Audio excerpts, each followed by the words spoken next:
But my life is good. Really good. I get to wake up every morning at 5 a.m. and make some soup. It's the best. I love it. I get to lay in a bed by myself all of my life. It's fantastic. You're playing music too loud, right to jail, right away. You're driving too fast, jail. Slow, jail. You're charging too high prices for sweaters, glasses. You right to jail. Where's my burrito? Where's my burrito? Where's my burrito? Oh! Okay, I don't know. Whatever it is, it's not right on the teleprompter. I don't know what that is. I've never seen that. No, there is. We are going to do Sting, yeah. Okay, but yeah, I can't read it. There's no words on it. Okay. Ready? Sure. There's no words there. To play us out. What does that mean? To play us out. Sting is going to do. It's a video. Sting video. What is for credits? I don't know what that means. To play us out. What does that mean? To end the show? Yeah. Yeah. All right, go. In 5, 4, 3. That's tomorrow, and that is it. Okay. In 5, 4, 3. That's tomorrow, and that is it for us today. And we will leave you with a. I can't do it. Okay. We'll do it live. Okay. No. We'll do it live. Fuck it. Do it live. I'll write it, and we'll do it live. Right. Fucking thing sucks. In 5, 4, 3. That's tomorrow, and that is it for us today. I'm Bill O'Reilly. Thanks again for watching. We'll leave you with Sting and a cut off his new album. Take it away. Do it! Just do it! Don't let your dreams be dreams.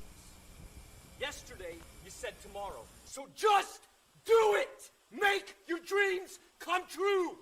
Just do it! We obviously didn't communicate clearly. We're here to discuss your surrender, not mine. Tú eres tan romántico molestando con una vipa. Me preguntas si te quiero. Yo te digo que no estoy lista y no quiero comenzar. No hay nada que empezar. Yo te dejaré atrás. Mientras gano más y más. No estás en mi nivel y tú no eres obligación. No estás motivada y tú aburre mi corazón. Eres un idiota sin inteligencia y razón. Entonces déjame tranquila mientras escriba tu canción. Tú eres tan romántico molestando con una vipa. Me preguntas si te quiero. Yo te digo que no estoy lista y no quiero comenzar. No hay nada que empezar. Yo te dejaré atrás. Mientras gano más y más. No estás en mi nivel y tú no eres obligación. No estás motivado. Corazón. Eres un idiota sin inteligencia y razón. Entonces déjame tranquila mientras escriba tu canción. Estoy aquí a disfrutar. Estoy aquí pero quiero gozar. Si quieres a mí pero vamos a bailar. Cintura a cintura papi tra tra tra. Bailando, gozando y me gusta tomar. Pero no quiero pendejos que no quieren respetar. Déjame pendejo papi ya no más. Déjame pendejo papi ya no más. Estoy aquí a disfrutar. Estoy aquí pero quiero gozar. Si quieres a mí pero vamos a bailar. Cintura a cintura papi tra tra tra. Bailando, gozando y me gusta tomar. Pero no quiero pendejos que no quieren respetar. Déjame pendejo papi ya no más. Déjame pendejo papi ya no más.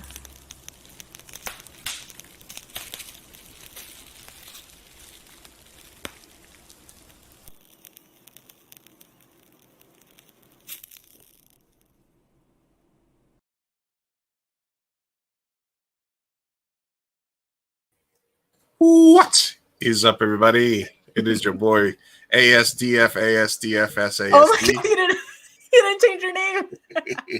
As the best man. As the best live with you on a Thursday. It is Mi Gente show, live and direct from San Diego, California, Chula Vista, South San Diego, the whole nine, Southern California. What is up, everybody? What's up, Lou? How you been? How you doing? How do I change my name again here? I go to You go to settings. I go to settings. All right, I'm I like familiar. this name. I like this new identity of yours. You like ISBBDBDBD? My pronouns are America. My pronouns are. How was speaking of, how was your 4th of July? Oh, my 4th of July is always stressful because of the dogs. Oh So yeah. so actually on Wednesday I had to work, and not on Wednesday, on Monday I had to work, and since it was kind of puente, kind of 4th of July Monday, you know what I mean? Yeah. There was a lot of fireworks still on Monday, and I was working and I kept looking at my cameras through my phone, and my dogs were freaking out, so I was all stressed. And I came home and chilled them out. And the next day I dosed them up hardcore on some strong CBD, but they were still Freaking it's always rough for them. So, you know. Yeah, and they're big too, so I'm assuming that probably like they rowdy each other up.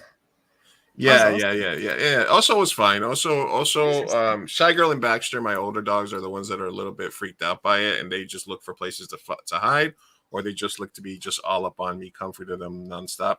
Also was sort of protecting them. So if Shy Girl went to the corner, also would like lay down in front of her, like sort of protecting her. And then since I'm fostering Milo right now, I have 4 dogs at the house at the moment. Oh no. And he's just doesn't care because he's just a puppy. So he was just like, fuck it. You know, he was just that's cool. He's like, why don't you want to play? It's like, come on. He's like, I don't know. I'm a fucking war dog. He's a Belgian Malinois. So he's like, oh my god. He's all about that action, boss. He's like, these are just some firecrackers. Chill out, guys. Yeah, I have zero idea how to change my name. Is it on layout? Is it on guest? It should be on settings, and then wait, never mind. Lies. In your little corner box, go to your 3 dots, edit name and headline. Oh, okay. It's just all right. Never mind. I'll just. Shit! Is Sophia teaching him about StreamYard? What? It's just how tables they have turned. The turns have table. No, it doesn't give me. I'm ASD FSAD for the day. All right, fuck it. Never mind. Let's just commit to the bit. All right, so we're gonna have right on top of me, right above me. We have a full packed show here in San Diego. We're gonna be talking about Threads, the latest competition for Twitter. This might be the death. That might be the death knell. We're gonna be talking about SCOTUS, obviously, and Hellscape, because we can't have nice things. And we're gonna be talking about a bunch of other stuff. We're gonna talk to Kenneth Castillo. He's backstage right now. We're gonna bring him on in a few minutes. So many notifications you're getting, sir. Yeah, sorry. I'm trying to mute them. My bad. And we're also going to be talking a little bit later to Rosa from the Daily Cella to talk entertainment. See what she's excited about. I know she got to see Mission Impossible in a few. Maybe she'll give us a little sneak peek if the moratorium is ended. But yeah, this is the part where we talk a little personal news. So, you know, Sophia, let us know what's going on with you. How's the how's Wait What going? Wait, what is super fun, actually. I'm having a good time, especially because now I've had some of the my castmates on, so it's pretty cool. We're like on episode. I filmed up to episode 8 now, and I've had a few. I've had Madison on. I've had Michelle on. I've had Chieko on. If you're watching it, yeah, they're beloved, and so it's been really cool. Yeah. And have you been doing everything through StreamYard as well, or? I have, yeah. So this is coming in handy. This is a great investment. I have been using StreamYard, and it's.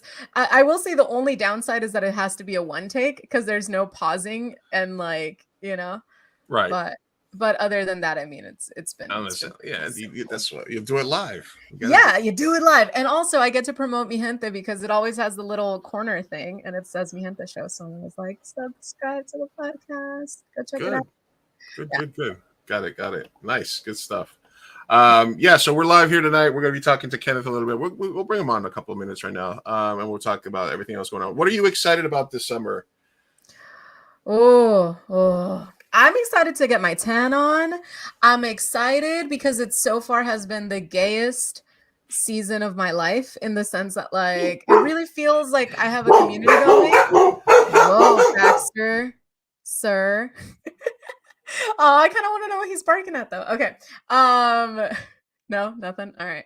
Well, I was just saying it's been like probably the gayest summer of my life so far, just because I joined a lesbian kickball team, went all out for last month's Pride, and will continue to go all out for San Diego Pride. And it's just been fun. It's been fun. So I am looking forward to being in the sun a lot, hopefully working on my tan. And that's pretty much it. I don't have travel planned. Oh, wait, I'm going to Florida in September. So there's that. That's technically not the summer. But yeah, just sun. I'm gonna enjoy the heat wave as opposed to, you know. Yeah, and San Diego gets the summer like a month behind everybody else too. So so because there's been like one summer day so far this year, and everybody else is just regular. Yeah. San Diego, 72 degrees, boring. You know. It's been really sunny lately, though. I was like sunbathing today. I'm like, this is nice. Yeah, I've been taking my dogs to the dog park more. It's nice. It's been nice. What about you? I'm looking forward to the beach. I'm looking forward to taking Adrian to the beach because he loves the water. So that's what I'm looking forward to. Every weekend. What beach do you go to? Usually Silver Strand. Yeah. Nice. Yeah, and Comic-Con is in a couple of weeks. That's going to be interesting. Ooh. Yes, there's a bunch of stuff happening local in San Diego but yeah, so we're set up for the summer. We're going to be talking about a bunch of stuff today, but let's go ahead and bring in our guest for the evening so that we can just because there's a lot of topics, and we're going to talk about Kenneth's new movie that's out on Tubi where you can watch it right now. It's called Marigold. Yes. The Matador. Yes. And you can watch it right now for free on Tubi. Mm-hmm. How do you feel about Tubi? Do you watch stuff on Tubi? I didn't know. So this was actually my first experience because when you sent me the movie, I was like, oh, it's free. It's on Tubi. I'm going to watch it. But I hadn't realized that I'd never used Tubi. And it actually has a really good selection, and it's all free. So it's like, I think it's my new favorite platform now. Yeah. The Marigold, the Matador. You can watch it free on Tubi. I'll put the link in the chat if anybody wants to watch it as well, so we can support. And then I had Kenneth on the show probably about a year ago, maybe a little bit more on Fireside Chat. What's up? The kid in you never dies. Kid in you never dies. Mr. Artist at Comic-Con. Are you gonna be at what's your booth number so we can come visit you, man? I had Kenneth on about a year or so ago on Fireside Chats, probably a little bit further. We talked about his struggles as a filmmaker in LA. He's done several features and kind of about what's going on in his career. So I figured since the new movie was out on Tubi, we'd bring him on, talk a little bit about it, talk about what's going on in LA, the struggles of filmmakers, trying to support our fellow Latino creatives out there. So let's welcome Mr. Kenneth Castillo to the show. Woo! Welcome. Thank you so much for having me, you guys. It's great to be here. Sophia, Luis, thank you so much for this invite. I love your guys' show, and you guys are always so supportive. So thanks for having me. Our pleasure. It's good meeting you. I'm excited to talk to you about your career and everything. Oh, fantastic. Yeah, no, it's vast. Yeah, I can see. And I see that you have Charlie Chaplin in the background, which is like amazing. Always over my shoulder. Yeah. That brings me actually to my first question about Cholo Chaplin. How did you come about that idea? Cholo Chaplin was sort of my first, I had done a feature film before that, but that was my film school essentially. And so when I had finished that film and it went nowhere and did nothing, I was just dying to do something else. And I was in Cuba just on a kind of sabbatical for about 3 weeks. And I was in a town called Cienfuegos, which is named after the Cuban revolutionary Camilo Cienfuegos. And I went into a theater there, an old 1920s theater. And they were showing Charlie Chaplin movies on a reel. And it was full. Like there's nothing really else to do there. So all these Cubans are watching Charlie Chaplin and laughing, and this film print was barely hanging on too. And I kind of was inspired then. I came out and I thought, I want to do like a Chicano version of The Tramp. So I came up with this character of Cholo Chaplin, and he gets into there are very issues that I dealt with, like the Zoot Suit riots, and through the perspective of that character. So I did like 6 short films. I packaged them as a DVD, and then I showed up to all the LA film festivals that rejected it, and I passed them out.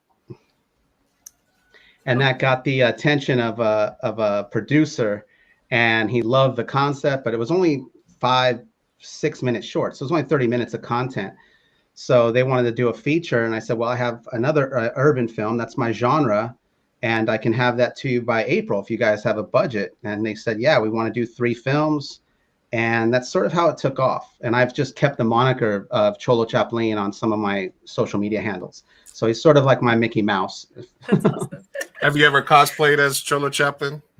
I had to once, because when I went to the Cannes short film corner back in 2007, and I had a friend who was in marketing, and he was making me life-size standees of my characters from pictures, but I needed to do a new one for Cholo Chaplin, and the actor wasn't available that played him. So I had to don the outfit and do everything. So I have a standee of me as Cholo Chaplin.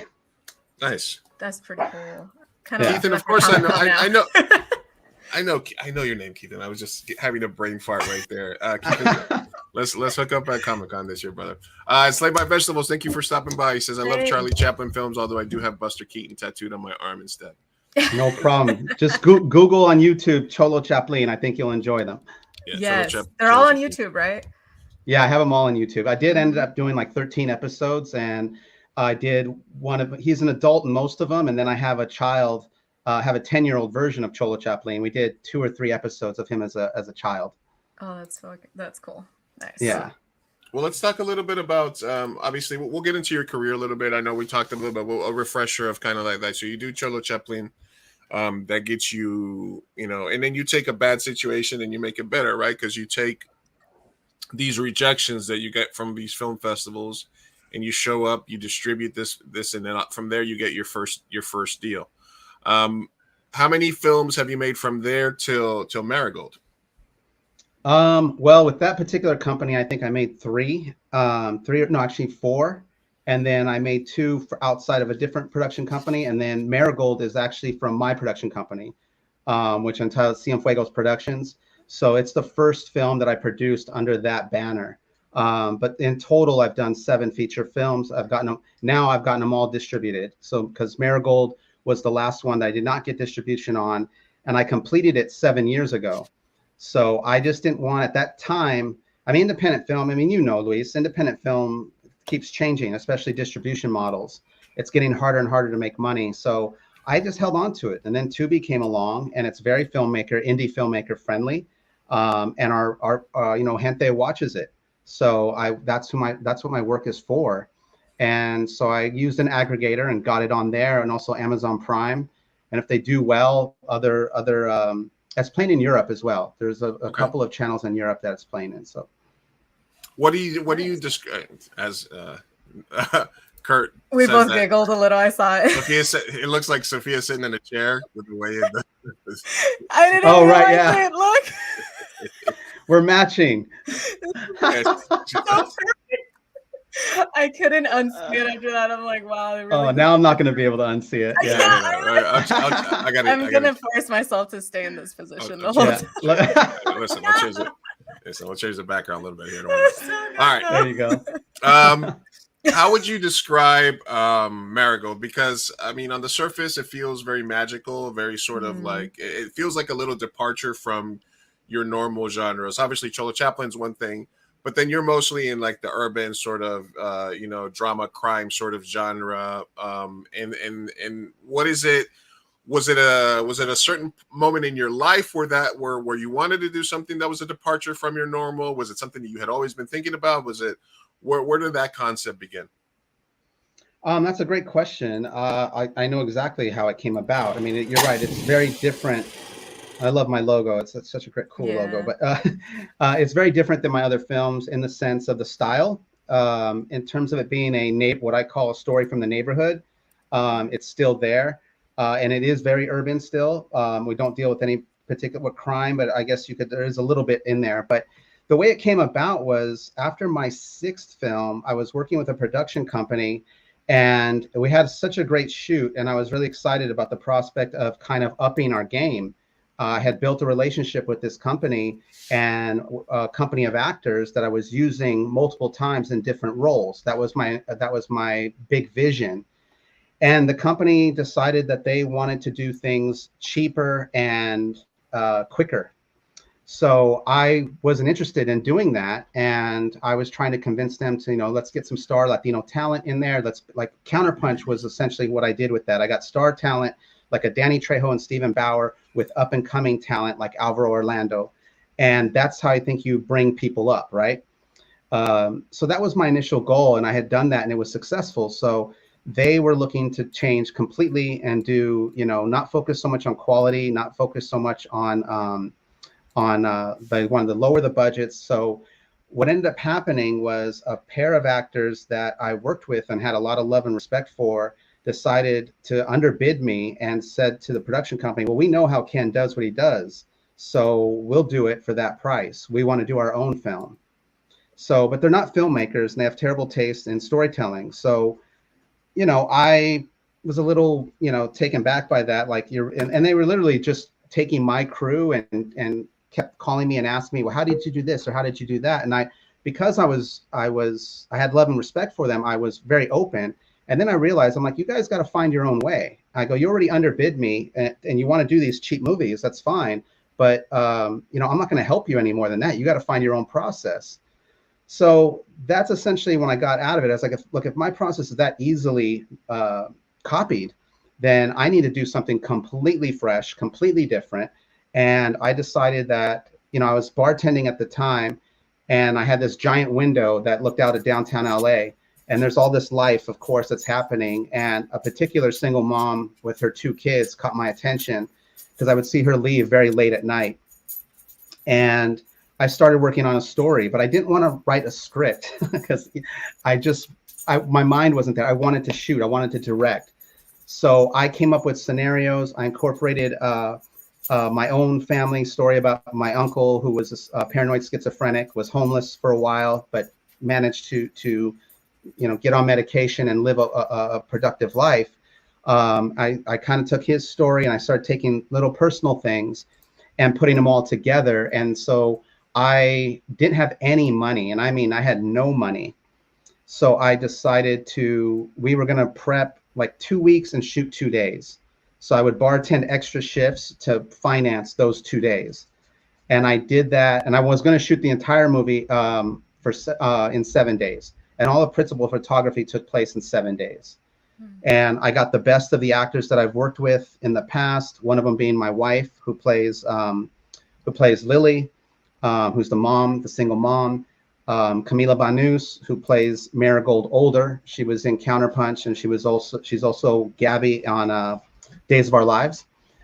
And then Ivan Basso, who plays El Toro. He's been in 4 of my films, and it's just one of the most amazing actors that I've worked with, one of the most amazing actors that I know that Hollywood hasn't discovered yet. Mm-hmm. Yeah. So that was how that whole process came about. So there is no script. The only thing scripted was the scene in the restaurant between Violet and Lily, the mother and daughter, the grandmother and the daughter. Mm-hmm. That's like a complete takeoff of what the stuff that you normally did. That was as they say, that was a brave choice. Yeah, there was no guarantee it would work. So what has been the reaction so far? People have really gotten it. I get people who are telling me, it's lyrical, it's poetic. That's exactly what I was going for. I've had people watch it and bring their own stories into it, which is part of my goal. I don't say what happens to the mother. I don't say what they're leaving, what situation they're leaving from. I don't say why the daughter seems so alone, as she's going into college when she's older. There are a lot of things I leave up to the audience, and a lot of the audience members have reached out to me, and fans have reached out to me saying, "Oh, was it about this?" And they invoke their own stories into it, which is essentially what I love, because once the movie is out there, it's not mine anymore. It's the audience's, and they're going to bring their experiences to the story that I'm telling. So I really love that I was given enough space, but also enough detail and enough character to keep people interested, but also for them to come to their own conclusions about certain things happening. and then using the kind of bullfight imagery is the little girl kind of going from girlhood to womanhood. Mm-hmm. Nice. And what inspired you to have Marigold be the bullfighter and the homeless man be the bull in that scenario? One of the first treatments I wrote was, God, when I first started, probably over 20 years ago. I was really enamored with this female bullfighter named Cristina Sanchez, who was in Spain, and she was real popular. And it's a very macho sport, so she went through a hell, becoming a bullfighter, and her dad taught her. And her story was just amazing to me. And I wrote it down. I go, I'm gonna do her story someday. But if you did a film today about a bullfighter, I don't think it would do very well. Look, when I first started posting pictures that I was doing Marigold the Matador, I got hate online from people saying, I'm not going to support this film. It's bullfighting, it's barbaric, it's this, and I'm like, no bulls were hurt in this. It's like. And that was just from making it an image, using it as a metaphor, and so that's I said, I'm never going to do that film, so let me try and incorporate that imagery here and make it Day of the Dead, which is also kind of symbols that I use in a lot of my films.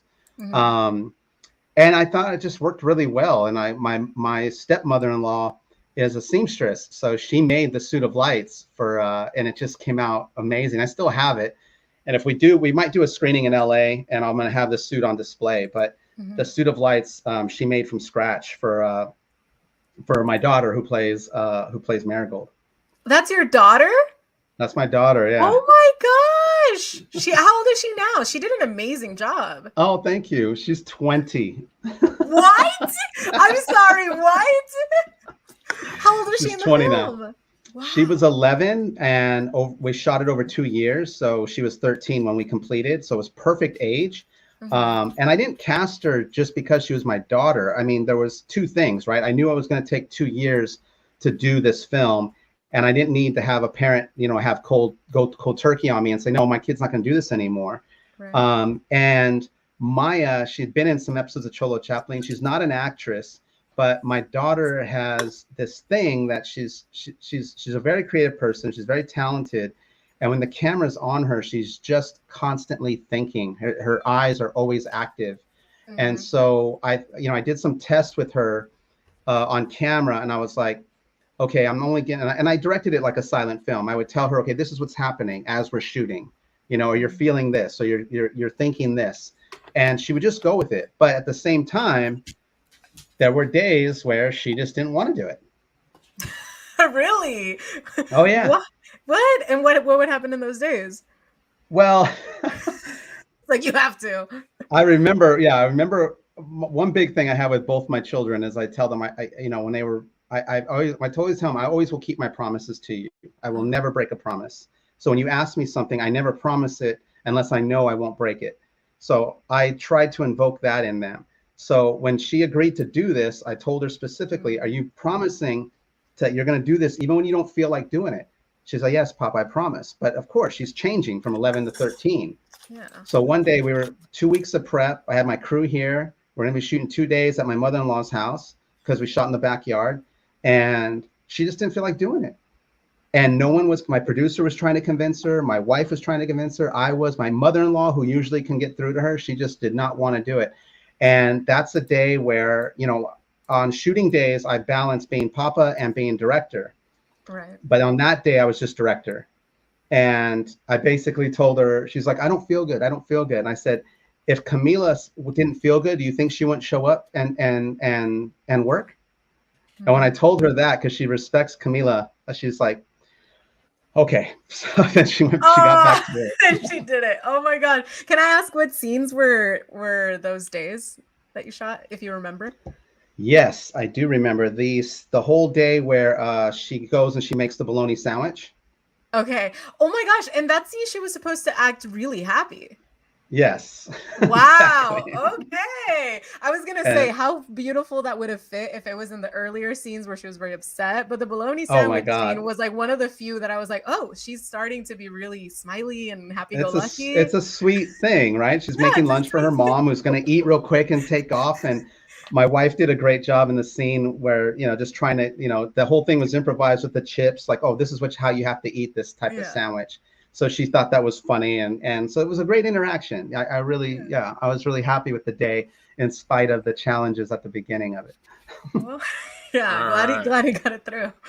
We're live with Yeah. Kenneth Castillo, director of Marigold the Matador and several other films. He's an LA director. Been around the game for a little bit up there in the LA streets. Keithan has a question here. In lieu of big budget films doing less business at the box office, do you foresee a move to smaller budget films being more popular? No, I don't. Unfortunately. Darn. The business is very different now, and I really feel like you have, with the exception of maybe Disney, I really feel like you have people that are running these companies who don't really like movies. They don't have taste in movies. You have executives. I mean, this guy Zaslav over in Warner Brothers. It just doesn't seem like he even likes the industry. And everyone's bashing it, but they won't mention things for fear of being, I don't know. But my attitude is like, who wants to work with them anyway? Like, that's our power. If a bunch of powerful creators said, you know what, we're just not going to do business with Warner Brothers. We're going to do business with everybody else. Warner Brothers would be forced to do business because, and be, but they're killing a lot of diversity and inclusion. Like the $40 million budget film, the $15 million budget film, I think they're going by the wayside. Some do break through. Flaming Hot, was a $14 million budget. It's doing well. Which is great, but there'll be those exceptions, but it's not going to be the rule. Because even the smaller, because the thing is it's the marketing. If you spent $14 million on a film, you need to spend 3 times that to get that film out into the world, and that's always the challenge of an indie film. So that's why I'm grateful for a situation like this, that someone can know, oh, there's a small film called Marigold the Matador that's on Tubi, and I can watch it right now, or you can watch it on Amazon. And that's it's word of mouth. It's us getting the word out about our own films. Unfortunately, I just don't think that's going to change. I think, there's a lot of things that I think are some good, some bad. They're going to come out of the industry where it's just completely upside down right now. The numbers are like, even for Disney or DC, it's like $100 million, $200 million to make the movie, and then at least $100 million in marketing budget, and then they have a $70 million opening weekend, and it's like, oh my God, this failure, and it's and you're like, what? And it's like, oh, it's barely crossing $1 billion worldwide. We wanted $1 billion in China. And when you make those kinds of decisions, they can't really fail. You know what I mean? They're too expensive to fail. And the way movies are made today, they're just very forgettable. A lot of these big budget films, to me, like I don't even remember. They don't spend time on moments. And that's again where I feel like sometimes my storytelling is very 80s in that sense, where I'll have a scene play out. There'll be moments. There've been a couple of films out recently that I saw, smaller films that I really liked, where they took their time with the characters and you got to know them. They didn't have to just keep cutting, cut. I like Kenneth flexing on me with his director's chair in the background back there. Wait, no, like this. There it is. Yeah. Director's chair. I don't have one of those yet. I need to step That my is game up. so cool. Absolutely. I hadn't even noticed. Oh my family got me that. That was really? that was my Father's Day gift last year, what's 2 years ago. What's up, family? Come on, love it. Louise needs one. Burrito family. It's in the name's in Old English too. I'm sorry, Sophia. The thing that go for it. That gets me right is that the quality. It's one thing if you're telling me we're selling $200 million and it's like Endgame where people are getting up and cheering, or it's The Dark Knight, or it's some of these movies that are big budgeted IPs but also very high quality. but you get some of these movies and it's like it's the same beats over and over. It's the dialogue is very cliche. Or reboots. It just feels like everything gets written and rewritten the same way, and it's the same plot points and it's the same needle drops, and it just seems like you said, like the people that are making the decisions to greenlight some of this stuff don't like movies, don't like originality, they like money. They just see it as a business. And the main thing that you can look to is that they're super embracing AI, and they're like, if we could just get rid of the writers, and we can just have these algorithms create. Netflix was already doing it to a certain degree. It had these algorithms that were creating these shows. And then if they could just get AI to write the scripts, and then if we can get to the point where AI can replace the actors and we can do deep fakes, then we can take all the creativity and we can just churn out this bullshit that just people will just sit there and watch. And it just doesn't feel, it just, I'm trying to figure out where the stick in the wheel is, where people will finally realize that that's not happening, or when that breaking point will be. Will it be if like the strike goes on, like if the actors in WGA continue to strike and people start canceling Netflix, canceling Peacock, canceling HBO, what's going to be the breaking point where they'll realize we don't want to be replaced, and we don't want you to replace the creativity of people. You can't replace the trauma, the life experiences that you and I had with an algorithm. No matter how many movies or books you get that algorithm to read or watch, what do you think the breaking point is going to be there? And we have a question from somebody in the audience after that. I think that it has to be fully embraced for it to fail, because the audience will reject it. The audiences will reject it, and that's when it will go away. You know, right now they think that this could happen, right? But they don't understand that. I think people still go to the movies for the same reason that they've always gone to the movies. They want to feel something. They want to connect to something. I don't feel they're going to be able to do that with AI written scripts or deep fake actors. But let them, they're not going to realize that until they actually do it and they lose money on it. And when that happens, a perfect example I'll give you is 3D. Remember 3D? Everything was going to 3D. You know, Avatar, the original Avatar came out and it was shot for 3D, right? And I'm sure a lot of people told James Cameron, this isn't going to work, this isn't going to work. And then it works because he specifically shot it for 3D. And then after that, they were taking every single big budget film and putting a 3D like filter over it and charging people more money to go see it. It failed because those movies weren't specifically made for that. Avatar was, but none of the others were. They just thought they could slap 3D on it and the audiences would pay extra money for it. And that's gone away. That's gone away. And I think AI and the deepfake stuff will too, because audiences, it's going to be like giving an audience sugar-free ice cream. You can taste the difference. It may look the same, and you may package it the same, but I know that when I get Ben and Jerry's and my daughter gets a non-dairy one and I grab hers by accident, I know it ain't right, even though the packaging looks similar. Yeah. So that's what I think it is. Yeah. I think it has to be that, and it's not enough just for the movies to fail, because look, Hollywood fails at these big budget films all the time and they still make them.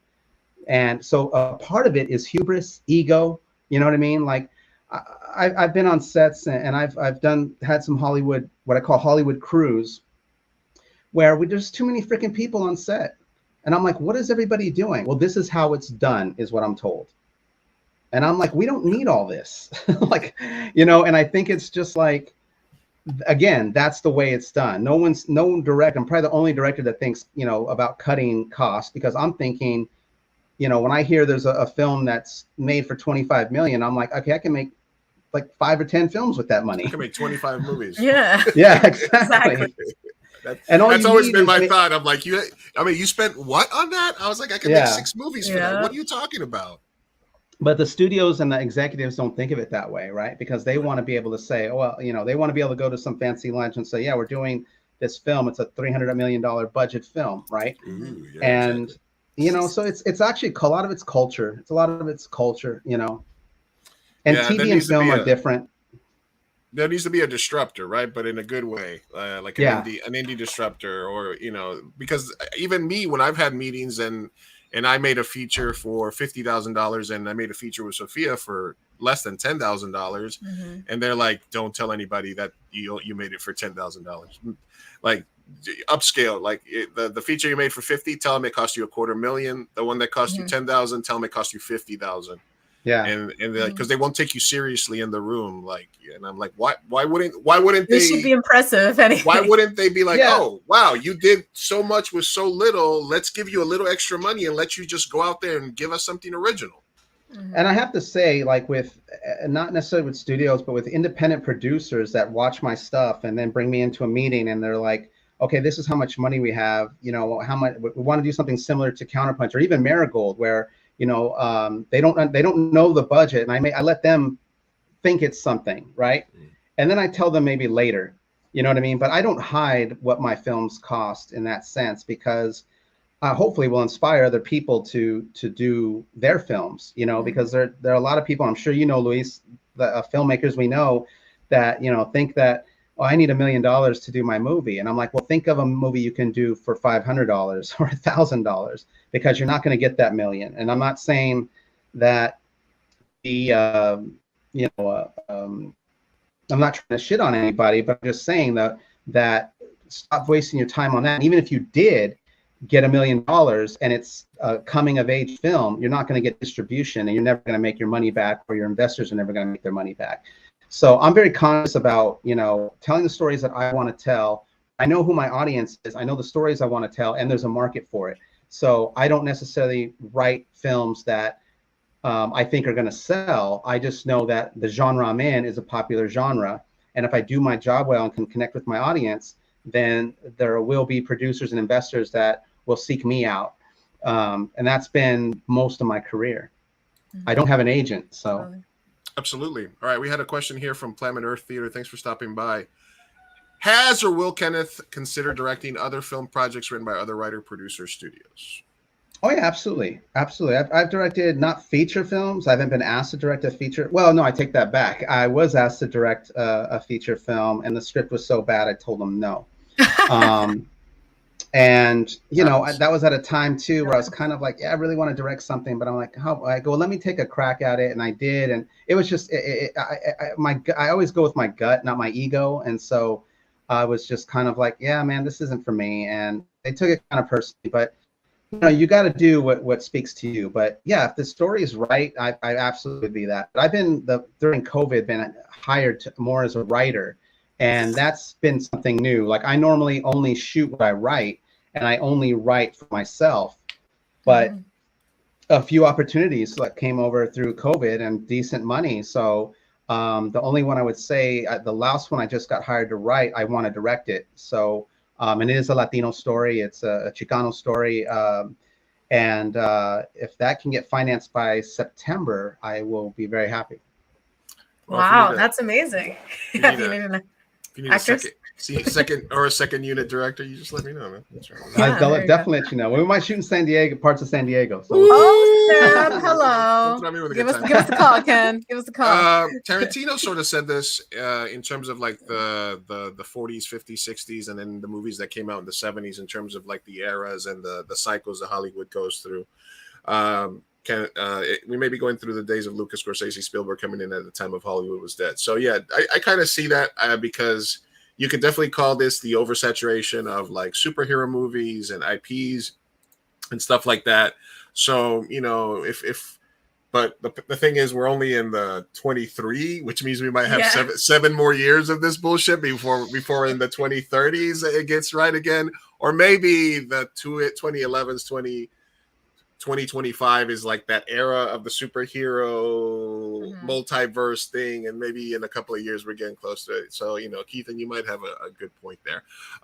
One thing you did bring up, Kenneth, is because at this level of filmmaking, as an independent filmmaker, as a writer, one of the things that I struggle with is that, like you said, everything I write, I shoot. So what I'm writing, or where my writing partner Brian is writing, is stuff that we're going to shoot together.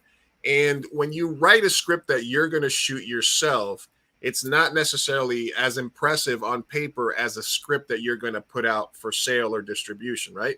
We write a lot of comedy, so when I write a second or third draft of my script, I always leave space for improvisation, for changing lines on the go. Oh, say this instead, say this instead.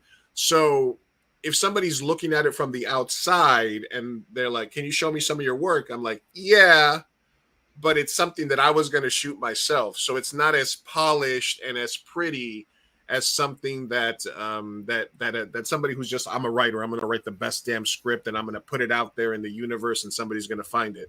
How do you deal with that yourself? Well, that's a great question. I mean, I will always, because I write a shooting script, because I'm writing it. So the producers that work with me know that. So they know when I'm turning something in, I'm giving them a little bit more detail in the slug lines than maybe normally. I want them to get the whole picture. And also that helps me to kind of you're putting in musical suggestions, stuff like that. You're doing more. Yeah, you're putting more extra stuff normally you wouldn't put into like a script, right? Exactly. And so for my own, a lot of my stuff has been financed while I was writing it. So I'm getting notes from producers, and at the time, the producers I work with, and this is what I go by. Like I go by the notes, and if they give me notes, they know about, and they're notes about story or character, then I know I got good partners. You know what I mean? They're not like, and there's like on the occasion they were kind of like, well, we need something more salacious here or whatever. And on those instances, my attitude is like, yeah, no problem, we'll do that. But I just do whatever the fuck I want. You know what I mean? So, because a lot of times with the producer, they just want to give you that the suggestion and they want to be heard. You know what I mean? So I don't fight with that. I just say yes, and then I move on. And whether I change it or not, I don't. But in terms of a polished script, yeah, I would say I do that more for TV, because I have 3 pilots and they're very polished, because I know I'm going to put those out there. As a sample, though, like I would take your biggest script and say, I already did this already. After you may have shot it already, right? But maybe you're trying to get a gig as a writer. I would take your script and then I would polish it up, even though it's already done and everything. Polish it up so they can see, especially since you do comedy, your jokes and your sense of humor. So that's normally what I do too, because my second film, Ghost Town, was not a polished script at all. They loved the story so much, and we shot it, and it was like right after my first one. And then I really loved the story. And I mean, I remember I shot scenes in Ghost Town that weren't even in the script, or I remember writing a scene on set. And then I was so proud of the film that I wanted the script. So I went back and I like transcribed my own work from my film and incorporated the scripts into the scenes into the old script and updated it. I mean, it was just from my own personal wanting, and I carry that script with me because I'm so proud of it. But that's an instance where the script was not polished when I shot it because I knew I was going to shoot it and I knew the story really well. But I went back and polished it because if anyone wanted a sample of my work, I was going to submit that. Sounds like a lot of work. Yeah, it really does. Like I said, when I did that one, my kids were, God, my son was 29, so he was 4, and my daughter was 7. So I managed to do that when they were that young. And I was a stay-at-home dad. Jesus. When we wrote, I got a book coming out too, Sophia. You'll be able to read all about it. What? Do you actually? You're going. I do, yeah. When we created our first feature, Blacklisted, it was myself and CG Thomas, actor.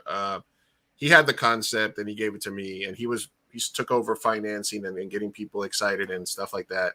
And it was my first feature, and I outlined the story, and then because it was an indie film production, we shot it out of sequence and based on the availability of actors and locations. So it was like, oh, we have a tattoo shop for 10 days from now, so we can do that tattoo shop scene. And I'd be like, all right, time to write the tattoo scene. So I was writing the scenes on a weekly basis. Like, all right, we got the mansion this week, so let's write the mansion scene. All right, time to write the mansion scene.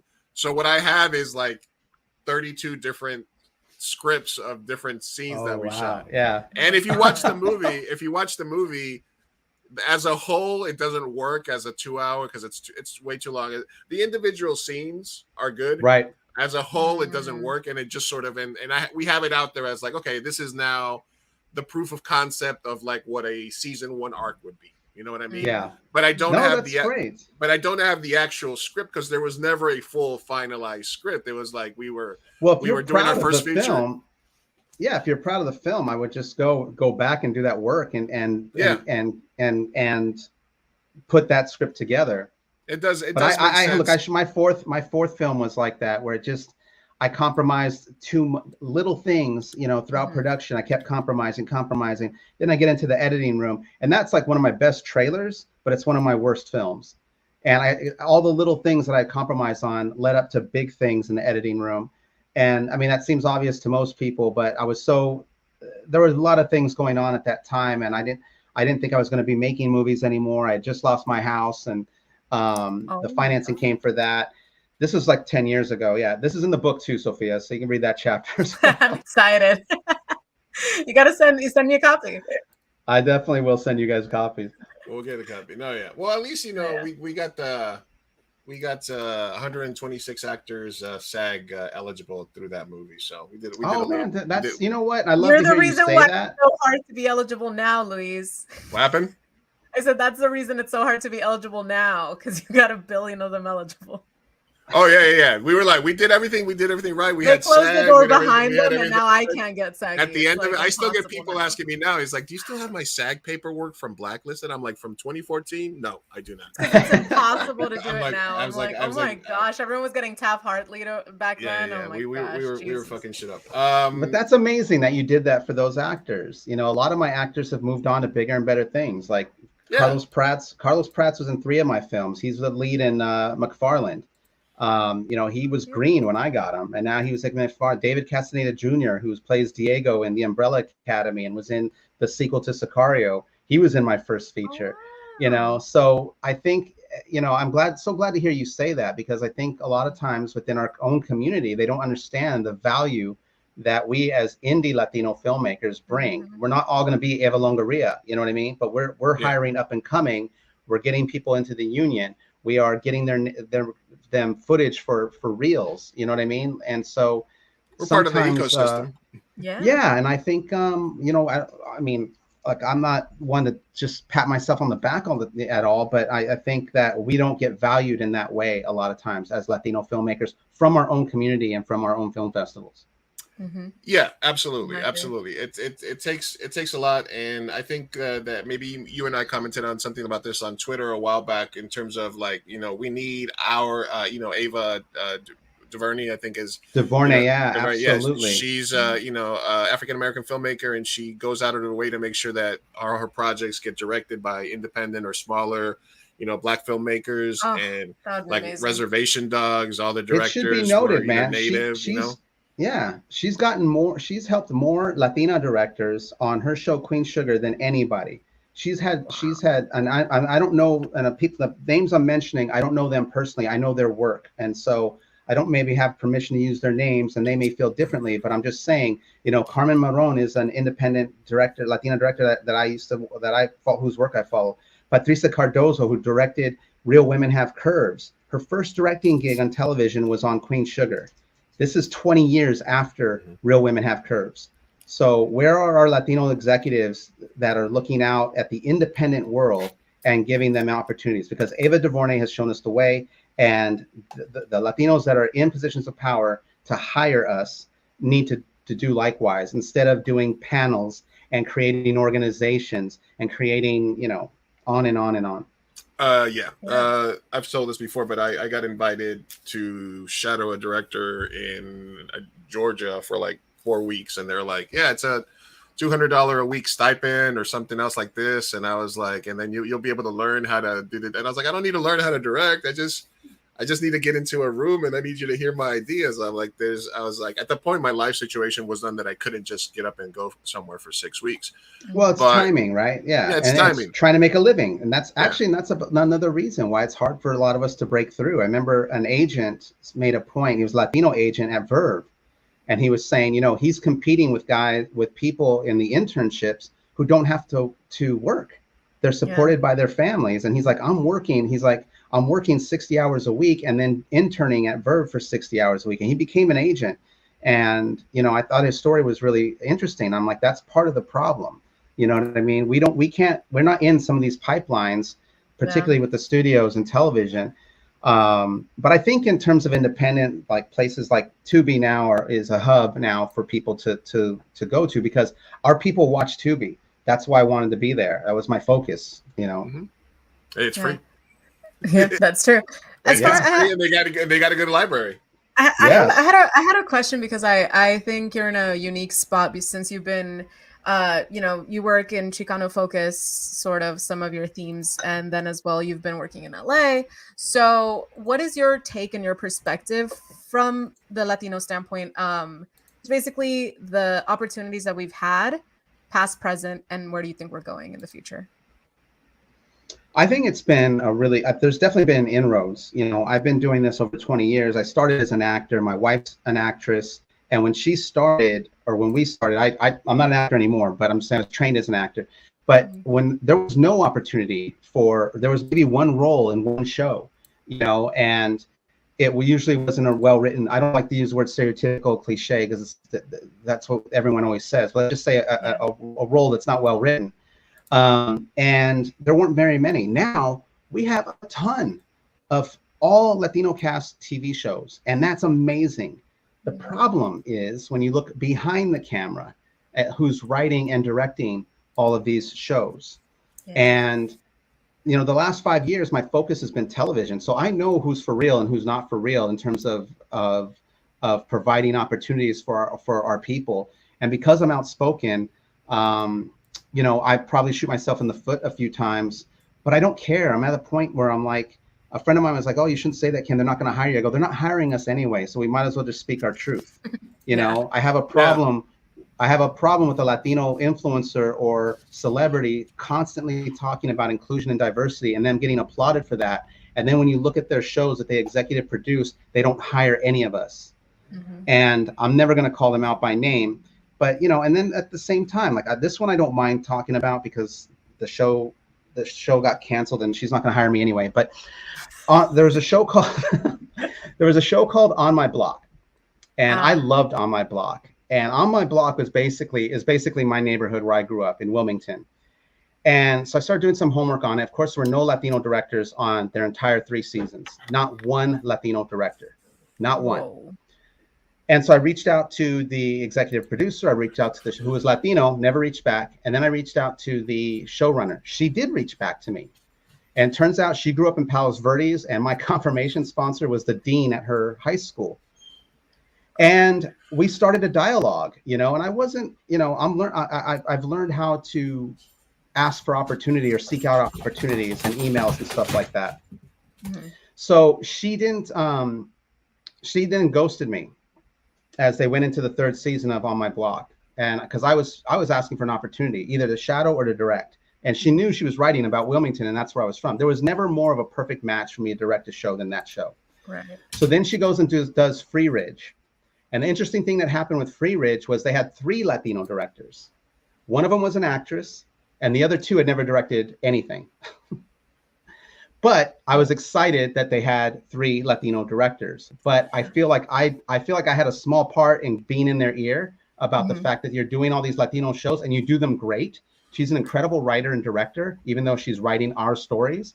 I don't take away from the fact that she's that good, but that's where we need to, the business needs to change. And the pandemic has put us backwards.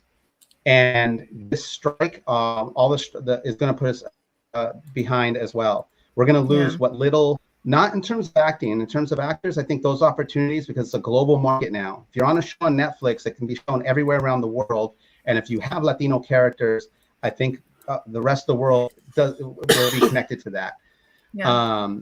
So that's where I feel like in terms of television. On film, it's democratized now. Anybody can make a film and anybody can get it out there. Now, whether or not you can make a studio film, that's a whole different question. Absolutely. All right. We're live. That might have been more information. On that one. No, that was amazing. We got to clip that. That was amazing. I get told stuff like that occasionally, like, You need to be careful of what the topics you cover or what kind of people you call out, because you never know when there's gonna. I'm like, I don't give a fuck. They're not hiring me. But you know what I realized? You know what I realized though, Luis, when you Mm-hmm. are outspoken and you do talk, the people that respect that, they seek you out. Because I Okay. have connected with some TV people who really like what I have to say and they love my work. And they're actually TV people that are helping our people in television. They just don't advertise it. They don't look for applause either. They're just like, I don't want to mention his name yet, but I reached out to this executive and he saw my work and we had so much in common. We're both, and it was like he was Chicano and he considered himself Chicano and he was writing. He's an incredible writer. And we started sharing work and stuff. And it wasn't like, hey man, can you get me on the show? It wasn't like that. I was just trying to make a connection with somebody in this business that has kids, that is Chicano and has that background and tells those stories. And there are very few of us. So the fact that I was able to connect it with at least two, I was excited about, because I learned a lot from them. And I feel like they value the work that I do as well. All right. Planet Earth says, Kenneth Castillo is a force. Thank you for speaking your truth, our truth. Thank you for stopping Oh, by. thank you for that, man. Wow. Appreciate that. Make sure you're sub to the channel, leave a like, share the stream, let everybody know that we're live chatting with Kenneth Castillo, director. I do want to give a couple of shout outs here as we enter the first hour of the show. Let's go. Quick. Yeah, I know that flew by. Yeah, that flew by. All right. Speaking of Latinos in entertainment and film, there's an organization that I work with that I'm part of called Latinos in Film and Entertainment Life. You can follow them by following at somoslife.org or somoslife.org. Basically, it's a group of creatives, actors, musicians. They're LA based, New York based. They've done events in LA and in New York. Sophia and I hopefully will be hosting an event for them sometime. I think we're gonna wait till we get maybe hit our 100th episode or something, or something like that. We'll be doing an episode soon. But they are having an event the 15th of July in Santa Monica Beach, 2701 Bernard Way. They're going to be having pitch games. Possibly Freudian slip there. All right. Well, I got to see what that is. I gotta go now. All right. I'm gonna put the link to their website, somoslife.org. You can join Latinos. All Latinos are welcome, or allies. It's an organization that's trying to put some people together and get some stuff going for us in the world. And we have some good news for the show wise. I've talked about this before. When I was a kid in the late 80s, early 90s, I remember changing the channel to my TV and happening across the TV show. You remember LA Law, Kenneth? Hell yeah. And I remember very clearly, this is a core memory, as as Annabelle was talking about on our last show. I remember very clearly just physically changing the channels on the TV and coming across a show called LA Law, and I saw this name flash upon the screen, and all it said was A. Martinez, who is an actor on the show. And as somebody last name Martinez and somebody who has a kid was dreaming about making movies and TV, it was the first time I saw my name on English TV, right? And then to see him on that show playing a lawyer, not a criminal, was a big deal for me as a kid. So I reached out through some friends, and we will be having A. Martinez as a guest on a future episode. Yes. He's an OG of the show. We also have an episode dropping in 2 weeks with Chris Estrada, the creator and actor of This Fool. We recorded an episode a few months back, but we were waiting to release it right before season 2 of This Fool came out. Love This Fool. I love that show. It's awesome. It's great. We love it's This Fool. So great.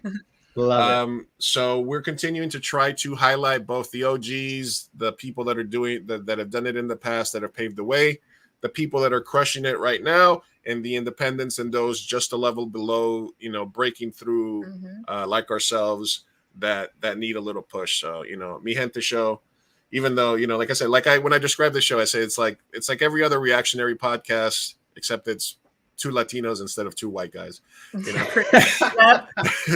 and we deserve our own space. We deserve to, we love everybody that tunes in, regardless of their background, allies, Latinos from all walks of life and stuff like that, friends, personal friends. This is an inclusive show, but when we do our Latin spotlights, it's to try to highlight a Latino creative and to try to at least put them out there as well, and so they can use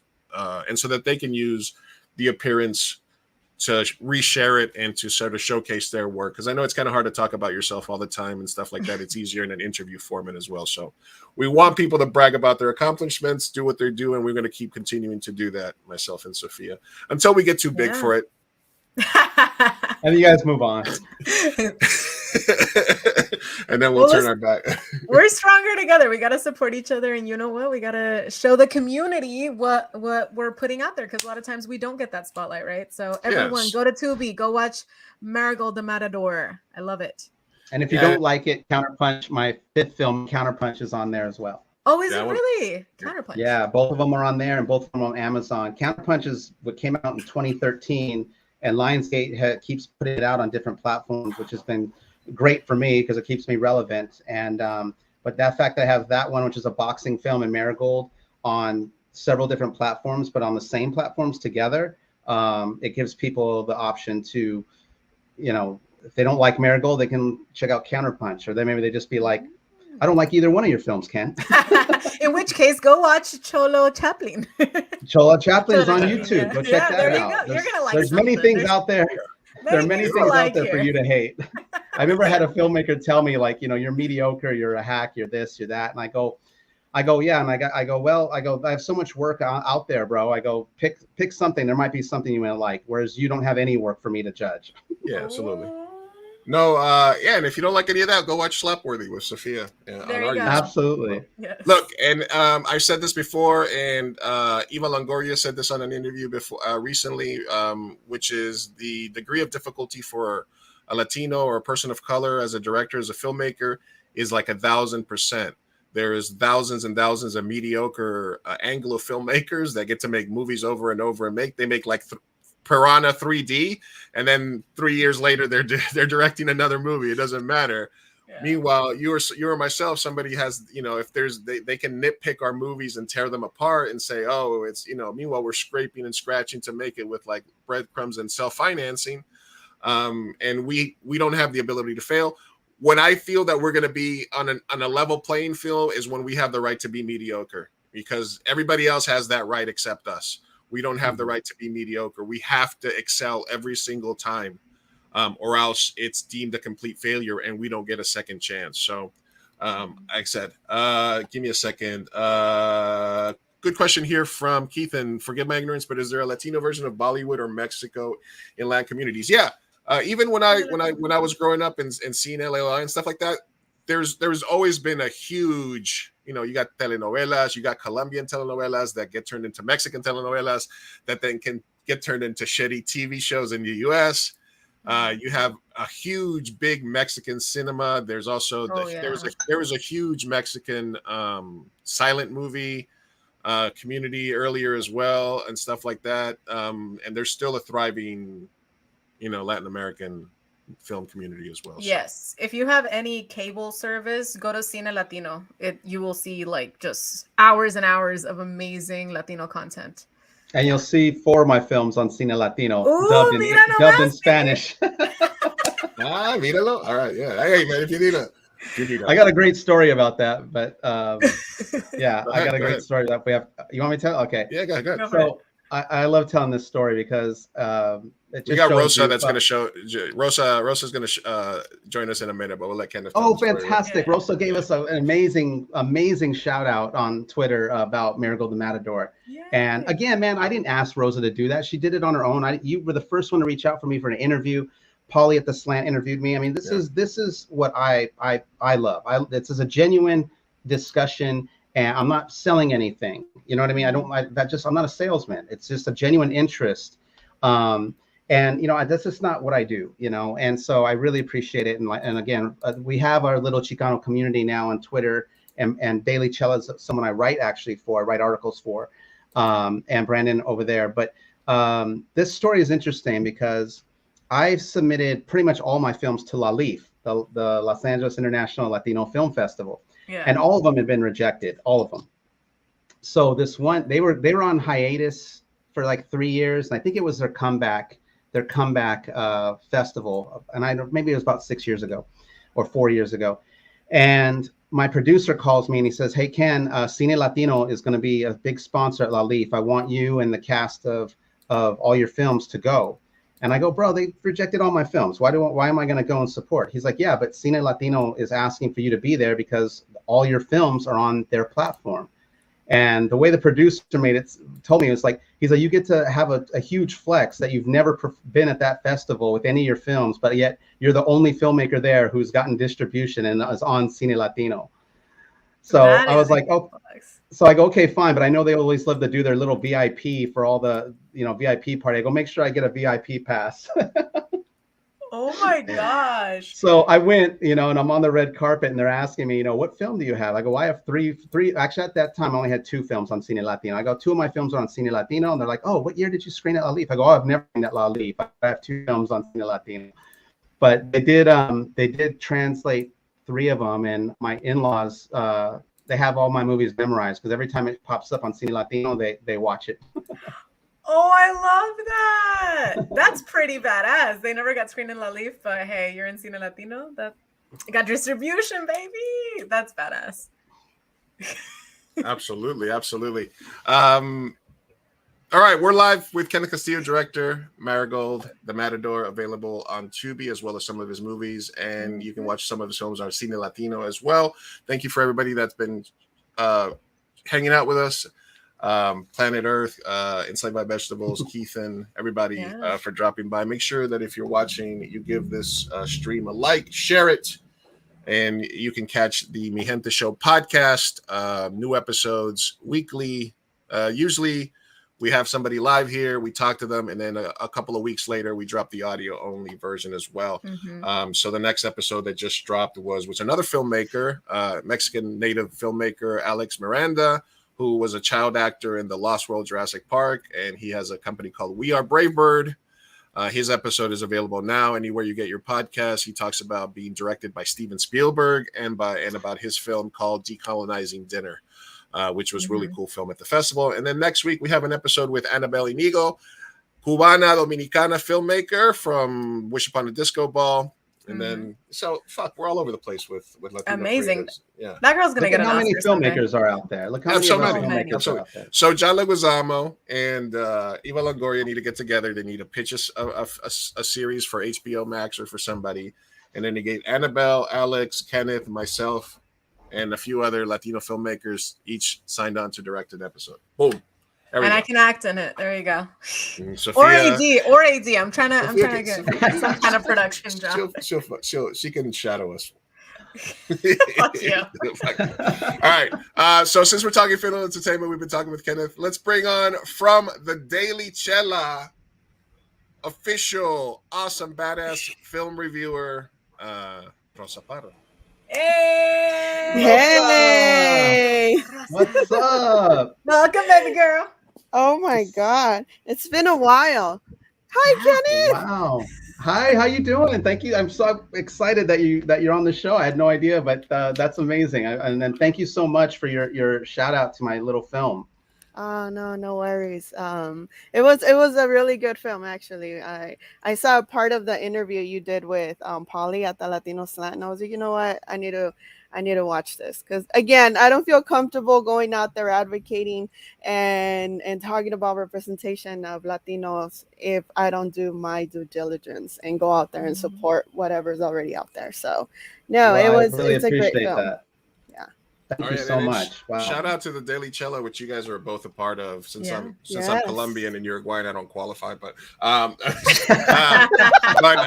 shout out to Brandon. And I know they're probably doing distribution, but if not, I'd love to screen his doc at San Diego Latino American Homeboy. Yeah, American Homeboy. I'm pretty sure he's going to get distribution by then, if not already. But if not, or even if it does, I'd love a chance to screen that movie next year at the San Diego Latino Film Festival. So that would be great. So shout out the Daily Chela for all the stuff that they're doing. And there's an app now where every time Rosa or Kenneth writes an article, you guys can get notified and you can read it right on the app. All right, Rosa, what do you got for us? What did you watch? What are we looking forward to this week? I know you got into Dial of Destiny as well as Mission Impossible. Are you Yeah. allowed to talk about those yet, or what's going on? What do you feel? Which one can you talk about? Yes, I did watch Indiana Jones Style of Destiny. I was meh on it. I think I gave it actually a rotten score. I wasn't too fond of it. But you know what? It was Was it better than okay. Crystal Skull?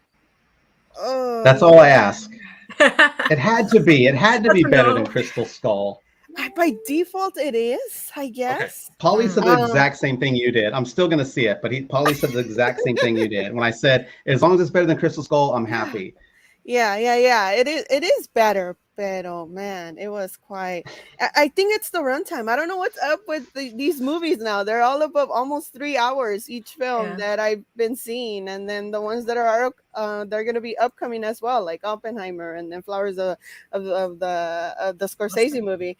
I was like, man, these movies, they better be good to keep me engaged. Otherwise, I'm just gonna be bored out of my mind. And yeah, Dial of Destiny was certainly not the best. And Mission Impossible, I think I'm in the minority here.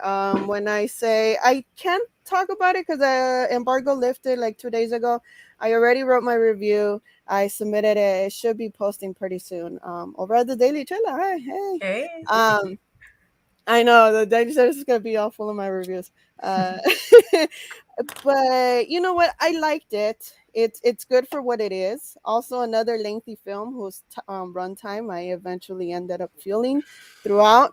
But you know what? I cannot ignore the magic that is Tom Cruise and his daredevil personality that just. Rosa, you have a thing for Tom Cruise, is what I'm picking up on, right? First, there's something about the older. Do you need a minute, Rosa? Do you need a minute? What was the other one? I need to cool down here. Rosa is the one Done. person. Rosa is the one person that when you're scrolling Twitter and that thing for the Church of Scientology comes by, she immediately like tunes in to see if she sees Tom on there. She's like, "Oh, talk to me about our God, Tom Cruise." Our God, right? No. I'm just talking about just what he does on screen and just the stunts that man pulls off, and the fact that he's doing this at his age is just mind-boggling. To be quite frank. And how's East? Just tell me East Side is a badass because he looks badass in the oh trailer. my God, Isai Morales is incredible in this. Incredible. Yeah, I'm lukewarm on the movie. Everybody's praising it. Everybody's saying it's the best action film. A lot of people are saying that it's better than John Wick 4. In my eyes, it comes nowhere near John Wick 4. Yeah, I was about to say John Wick 4 is a high bar. Yeah, this comes nowhere near it. Pero no, it does have its moments, and yeah, you'll be able to read more about it when the review comes out. But yeah, I'm lukewarm about it. I think the middle part. You know what? I think that a lot of these sequences, and I might get some hate for this, but at this point, I really don't care. I was just reminded of a Fast and Furious movie, and oh my God, I just watched starring Tom Cruise, and that's it. Oh wow. Listen, man, Tom Cruise. That's low praise. I'm gonna do I have to do like because sometimes I watch movies while I work, so you know, as I'm inputting data and stuff like that. And I was like, I'm gonna watch Fast 10 today that I had downloaded, and I started watching it. I was like, oh my God, the laws of how do you go from a car raising LA culture movie. They're in outer space where he's very clearly Italian coded, and then all of a sudden he's a Latino from like Brazil and Dominican, and now they're just the Avengers, and it's like the laws of physics do not matter. These guys got like indestructible cars. I was like, how much this car literally can fall off on an airplane, break through concrete barriers, and then can outrun a fireball. And it's like and then at the end of it they crash into the fucking water and they have zeros. I'm just like, I don't know how we got there. The balls on these filmmakers, and it's not even like John Wick 4 where they're aware of what they are and they're like, we're just gonna steer into this fucking thing. It's like they're doing it unironically, and it's incredibly hilarious to me. I'm sorry. Rant over. All right, just giving the shout out here. Speaking of Latino content, if you guys are into anything nerdy, check out the Red 5 Network. Scarif Scuttlebutt podcast. They're mostly Star Wars based, but they do a bunch of good shit. Shout out Ro. He's been on the show.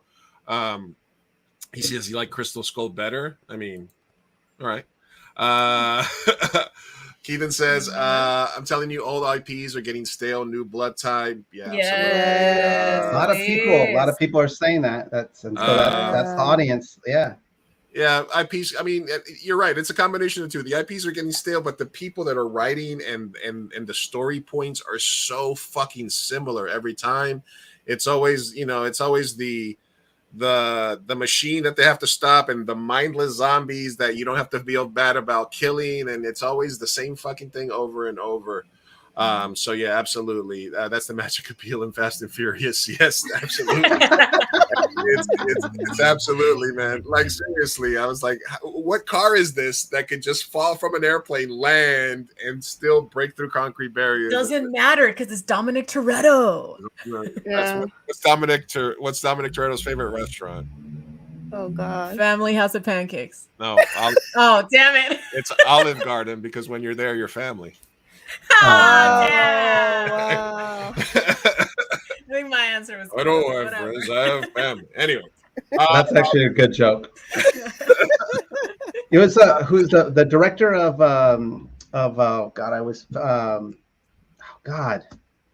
the Mad Max film, the latest Mad Max film. Oh, you're talking about the older gentleman? Yeah. Yeah, he actually had said about the Fast and Fury movies. He's like, they're fine. He's like, the problem is their cars can't do any of that for real. He's like, all the cars in our movie are doing what you see them doing. George Miller. Mm-hmm. Yeah, George Miller. Like he had, that was a great film too. That was one of two of my favorite actors in that film, with Charlize Theron and Tom Hardy. Yeah, that was an incredible film. Oh yeah. I don't know how he was in his 70s shooting it too. I can't wrap my head around that. No, that's insane. That's insane. That's like Terrence Malick and all these other directors that just keep working. Scorsese still working. Eastwood. I cannot fucking wait for what is it? Flowers of the Killer Moon or Killers of the Flower Moon? I'm actually looking forward to that one. Yeah. Flowers of the Killer Moon. Yeah, I can't. Oppenheimer. There's so many good movies coming out this year. Barbie versus Oppenheimer. Sophia. Can't forget about Barbie.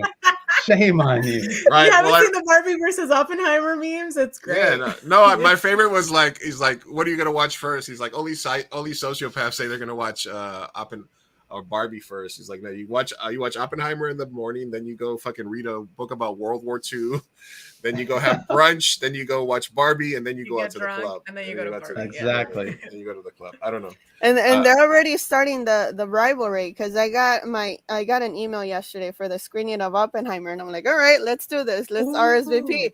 And then I got the one for Barbie, same day, same time, and I'm like, oh wow. Okay, I already reserved for Oppenheimer. Either way, I was gonna watch that one first anyway. Yeah. Did you see the actors of Barbie, Margot Robbie, taking pictures watching Oppenheimer? Yeah, I thought that was so funny. I'm like, that's Tom Cruise as well, right? Everybody was. Yeah. Scarif says, I'm so proud to say I've never seen a Fast and Furious. Man, neither have I. Yeah, that's the first three. That's like me. I've never watched Doctor Who. I've never watched those. Watch Fast 5. Fast 5 is the best one. I haven't watched if you were like to them. Accidentally, or you have insomnia one night and then you just like need to do something, distract yourself, just watch Fast 5. That one's I can't stand Vin Diesel. I just don't believe a word that comes out of that guy's mouth. Then don't watch it. Okay, yeah, then no. Then watch it when he leaves. Do it. Yeah. Can't do it. So besides one of the things I wanted to bring up while Rosa was here, because it kind of knocked off this week, is everybody knows we have the WGA strikers going on. The Directors Guild came to a understanding, and now the Actors Guild, actually it was funny because Fran Drescher signed a letter that the guild had written that was addressed to her. And so it's weird because at first I think she was angling for no strike from the actors, and then all the other actors was like, no, fuck it, we're striking. And she was like, okay, I guess so.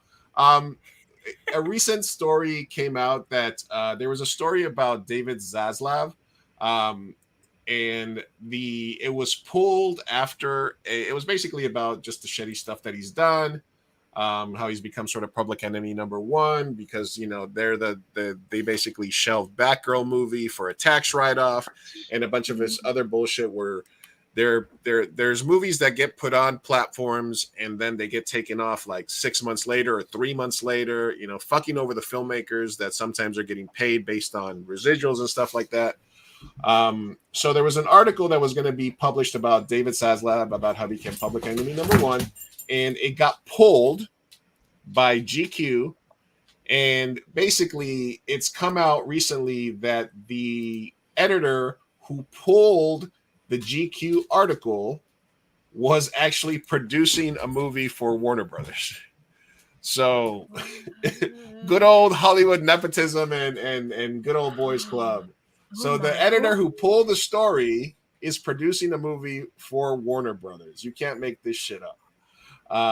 And of course there's it's the internet, so there's a archive of the article that's available, because once it's up there, I'll put that in the comment section in terms of anybody wants. But Rosa, Kenneth, question for both of you that are sort of in the mix. You're going to premieres, you're talking with people in LA. What's the feeling right now about the strike, and are people still, you know, because I think it's gone long enough that basically this might go on for a while, right? Well, Rosa, do you want to go first? Oh, you can go ahead. Well, I think what's going to happen is, well, there are two things. I think that SAG is going to get their deal and they're going to settle. So I don't think SAG's going to go on strike. I said that the DGA was not going to go on strike. They were going to get what they wanted. The writers, it's going to go on. There's going to be a 90 days where it's going to come up where all these giant deals are going to be expired, and the studios and networks are going to pull these giant deals. And so from what I'm hearing, there's a lot of pressure from some of these really big name showrunners on these shows. They're trying to get them to settle because they don't want to lose those deals. And that's going to set everything back even further, because once the strike is over, then there's everything has to start over again. Ryan Murphy actually just got in trouble because he's shooting on the East Coast. He has there's 5 shows in production on the East Coast, and 3 of them are produced by Ryan Murphy. And he's working as a showrunner and as a director and executive producer, but not as a writer. And so he got into it with the WGA captains. So I think those guys, the Shonda Rhimes, the Ryan Murphys, they're feeling the pressure right now because they're going to lose a lot if this goes on past 90 days. And I think it will. But if SAG doesn't strike, that's going to put pressure on the WGA to settle. And, you know, I think it's, I think there's a thing that people say in public, and I think there's things that they do in private. And the solidarity that we see, and I've said this on other podcasts, that needs to happen in the room. I'm all for a strong union, absolutely, and I'm pro-union. But you can't be, if you don't want a mini room, you can't take the mini room when they give it to you. You got to say right then and there, no, this is not how it's done. And the DG and the WGA needs to back them, you know, because once you've done it, the studios are like, well, you guys can do shows with 5 writers. You don't need 12 writers or 20 writers. I mean, for comedies you do, because everyone's giving their funniest ideas, right? But for dramas, their attitude is, you know, there are people, Mike White wrote and directed every episode of 2 seasons of White Lotus. So that's what they're seeing. So, and AI is already here. I know they don't want it, fighting it, but it's already here. And like, my thing is, let them embrace it, and then they'll see that it's going to fail and how artificial the storytelling will be. I mean, it's called artificial intelligence. It's in the name. The audience will reject it. I'm confident that the audience will reject it. And then they're going to have to go back to how things were. And I use the 3D effect on movies, you know, 15 years ago, that every movie was 3D. The audience rejected it. Yeah. So that's how I feel on that. With the David Zaslav thing, you know, I just don't think the guy is, I don't think he likes telling stories. I don't think he has respect for movies and television. Absolutely. Rosa, did you have anything else to add? No, that's why I wanted Kenneth to talk. He's more equipped to talk about this than I am. I mean, all I can say is based on what I see, And I mean, I go to work every day, and I drive by past the Paramount Studios lot as well as the CBS one.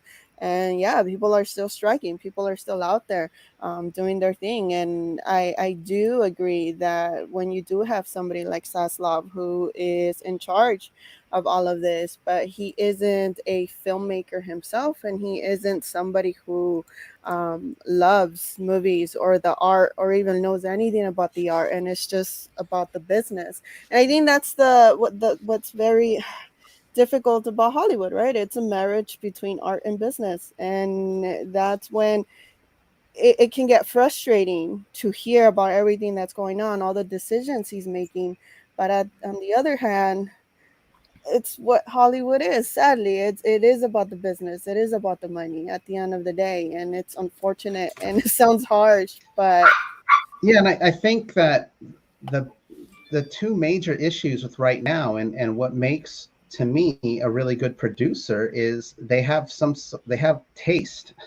yeah, I don't think any of these people have taste. And when I say that, means they know what people want to see or what people come out to see. I don't think there are very many executives in Hollywood right now who have any type of taste. They're not in the real world. They don't know what people want to watch. They're guessing like everybody else. And their taste is terrible because they keep failing with all these big budget films.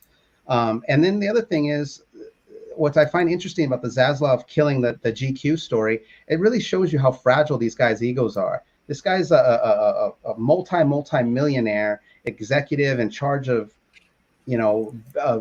billions of dollars worth of property, right? And I'm talking just across the board in terms of what he's in charge of. But he's upset that someone wrote a bad article about him. Are you kidding me? Like, as an independent filmmaker, you know how many people I've had tell me I suck? You know what I mean? Do I try to smash, stop their voice? No. But it shows you how fragile this man's ego is, and they should just go after him constantly because he's just shown how weak an individual he is.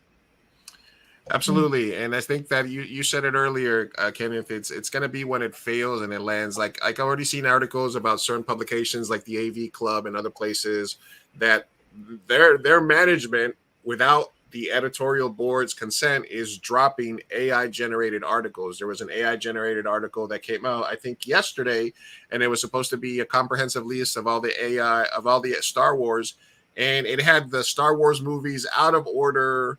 It didn't, it made a whole bunch of mistakes. And believe it, like you said, AI is here. The people at the top are not artists. Filmmaking and TV making is a collaborative art. It is the collaborative art.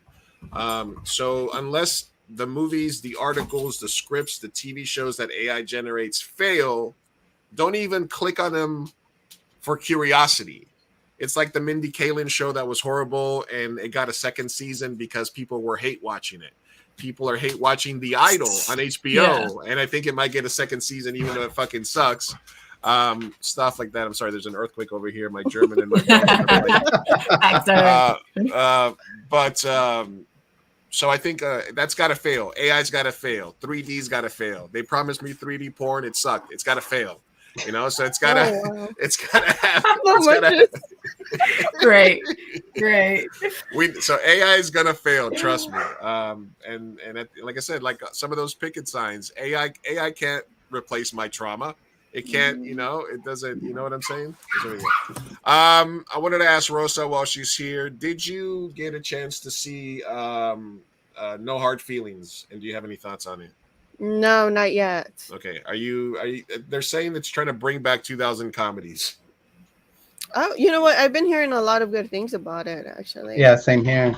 Yeah. I'm actually interested in watching this. Obviously, I just barely caught Transformers, and that thing came out like a month ago.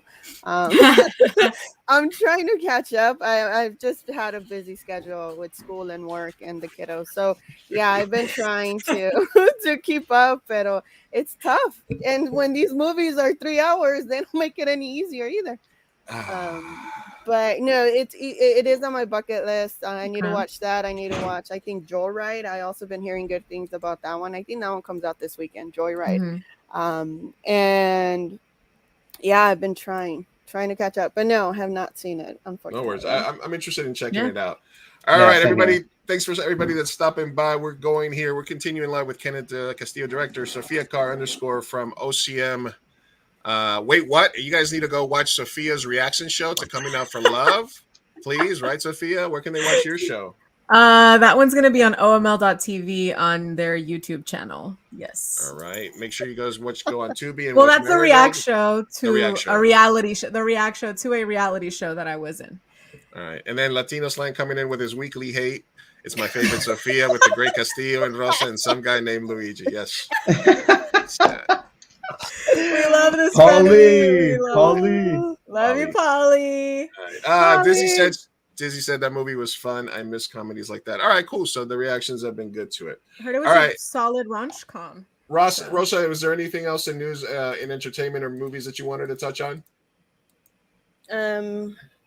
Not that I can think of at the moment. I just watched Transformers. I had a good time, surprisingly, for another big blockbuster IP talking about franchises, right?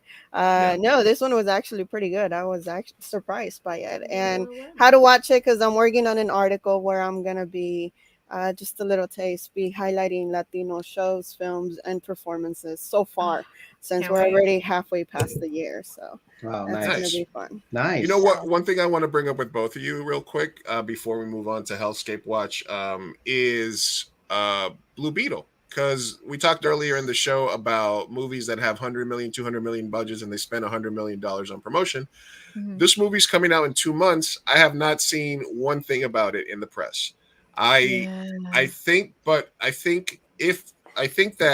if it crushes with this little support, it's almost like they're putting us up against. Oh, you want more representation? You want Latino leads in these movies that aren't necessarily Latino stories and blah blah.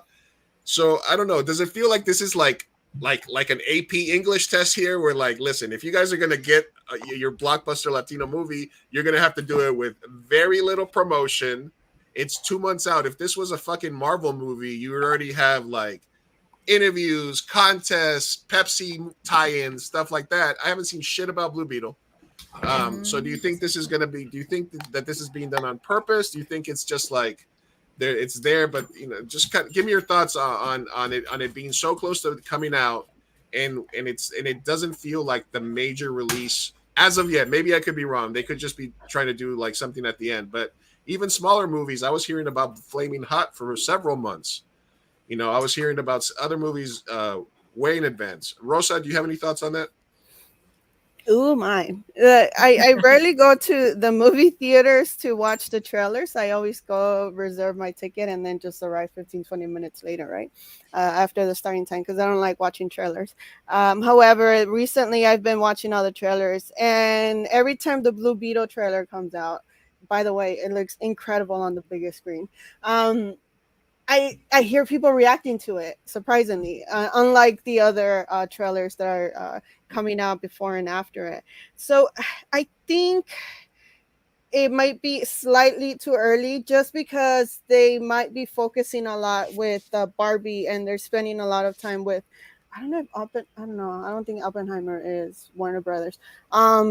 Is Barbie? I think Barbie is one. I don't even know anymore. But they are I think it's a little early.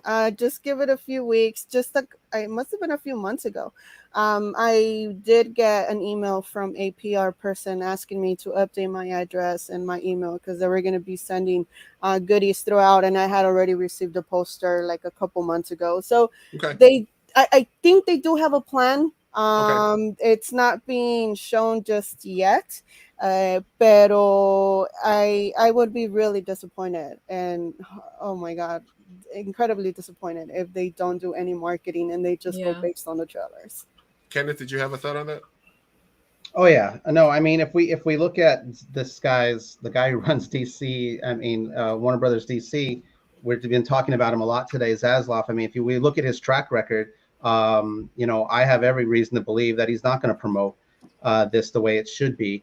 That being said, the lead actor, I always mispronounce his name, is Zolo. Cholo? He was freestyling on Shady 45 the other day. I think he was. Yeah, but he's he has a huge following, and from Cobra Kai, and I know that a lot of at least the Latino outlets that I've seen have been promoting that.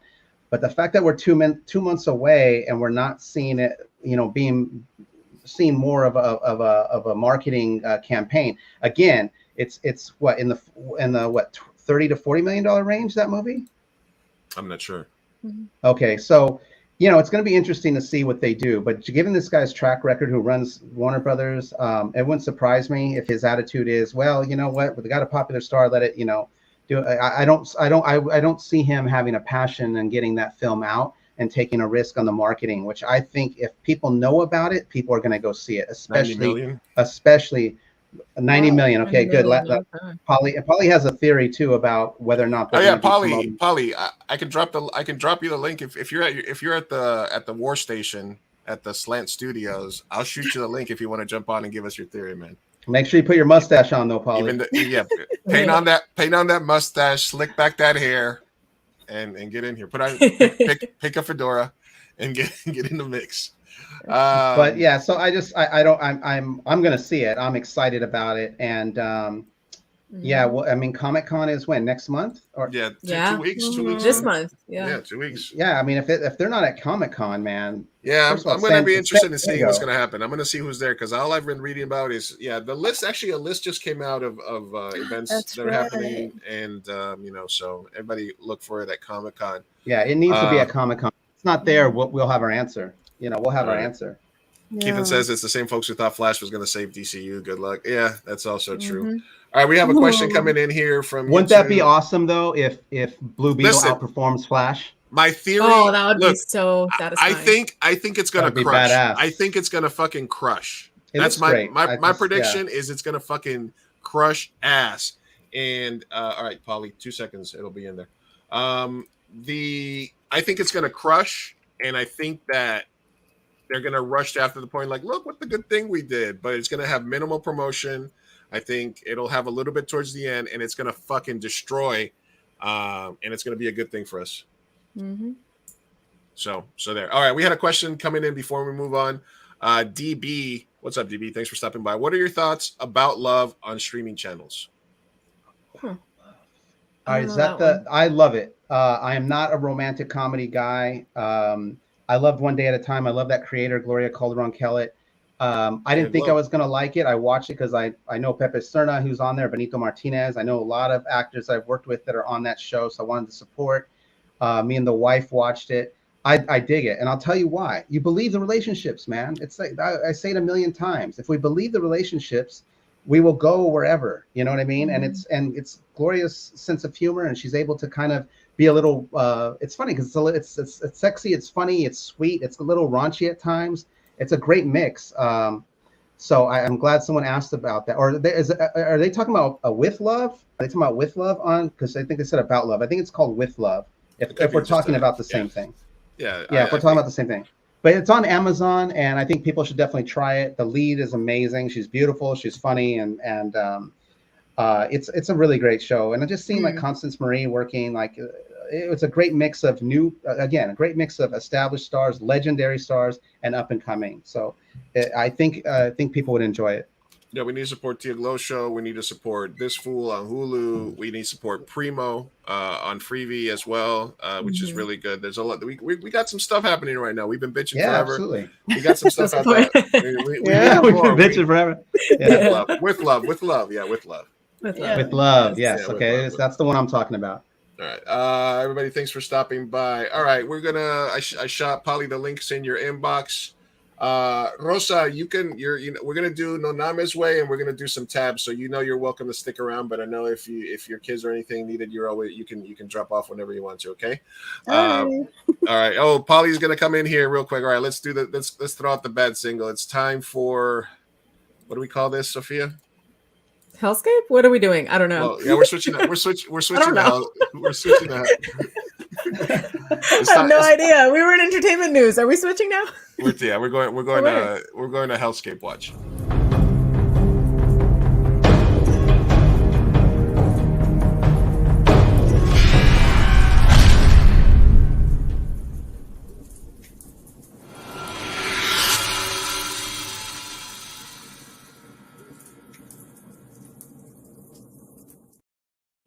This is fine. I hate it here. This is the worst part. This is the worst part. All right, let's. Polly's getting settled in. Let's give him a couple of seconds. We're gonna get his opinions on what's going on. But real quick, I wanted to get your reaction, Sophia, on the two major SCOTUS reactions that happened over the last week. Obviously, affirmative action as well as LGBTQ protections from an imaginary case. This was an imaginary grievance. They made up a name. They picked a person random, and they said, this person wants me to design a gay website, and I don't want to. The person was A, not gay, and B, did not ask for a website to be designed. So your thoughts specifically on that during Pride Month, no less. Could you actually like pull up a whatever article you're reading on that, because I don't know the specific details on that one. I thought we were gonna go on student loans, and that's the one that I'm fucking pissed about. Okay, so fuck it. Tell me about student loans. Fuck that! They shot it down. I'm fucking pissed. Are you kidding me? Oh my god. I mean, yes, the LGBT stuff, we'll get there, but oh my god, because we had been waiting all year for a reaction. We knew that the Supreme Court is all Republican and shit, so of course I knew it wasn't gonna happen, but I had a little hope in this country that we might be a little democratic. Maybe this would pass. The freaking working class cannot catch a break. We do not get any wanted that bag. loan repayments. Yeah, I needed that. Do you know that would have changed my life? That really would have. But it's life-changing amount of money, and it's not that much. But when billionaires, like, they just need a loan, or banks need to get like what is that called when they go bankrupt and bailout, when they get bailed out. Bailouts for me, but not for thee. Exactly. Then we have an unlimited amount of money in the treasury, but no, God forbid that the working class get a little break. With the PPP loans, how many, like, not only, it wasn't just small businesses, it was big business that thrived. And all the loans, all that money went very happily to very rich businesses. And then in this case, to students, to working class, to actual people that are having a hard time, like, they can't even get a little 10,000, a little 10K, little 10, 20K bag. 10K. Help us out. Yeah, no, nothing, zero. No bag for thee. Rosa, do you have any thoughts? Do you have any student loans? I do, actually. I'm still paying those things off, pero I don't know. I mean, I'm not surprised anymore. It's unfortunate. I'm at a state where I'm like desensitized to all of this, and I'm just unfortunately, yeah. I'm like, okay, well, what's DB, trust me, we're getting to that in a second. Keith says, I feel Sophia actually got the approval letter for the forgiveness, which makes it worse. Yeah, me too. I got an approval letter. It was like, if it goes through, you're good to go. And then we were like, it's not gonna go through. Yeah. All right, we got other stuff to about. It's gonna happen. Look. We're talking entertainment right now. Yeah, they'll figure something else out. They'll figure something. We got some SCOTUS stuff that we can cover in a little bit if I have time, Sophia. But I think we've been sort of moving more entertainment this episode. And then Polly said he had an idea or a thought, a theory on that. So definitely there was a white powder found in the White House. Yes. So awesome. I love that. I love that so much. Very nice. Love that. Okay. That's like which Fox News reporter dropped it. Let's go. Let's go. Uncle Bidey back there staying awake doing fat rails before his president. Yeah. Love it. Love it. That's gonna be the new movie, right? We got what? Cocaine Bear, Cocaine Shark, and now it's Cocaine President. Cocaine President. No, it writes itself. They're transporting the Cocaine Bear. There's cocaine in the White House. He breaks in. It's a whole thing. Mm-hmm. All right, we can write that. All right, but with an unscheduled, unscripted appearance here, Polly, the Latino sled, stopping by. What's up, Polly? Hey, what's going on? Hey, Polly. It's a party. First of all, I want to say hello to Sophia and Rosa. Hi. Two lovely women, intelligent, fun. Oh, stop it. Just I saw Rosa last week. I had to give her we a hug. watched Mission Impossible together. Yeah. Nice. Yeah. And then the great prolific independent director Kenneth Castillo and some pothead over there, in the corner. Sophia, you need to get rid of that. Get rid of this dude. The fuck, man. I love that Luis took a big drag right when you said that. I was waiting for that. Oh, get it out of the way, Polly. All right, Two Polly. This is this is what it happens. No. Latino podcasts coming together.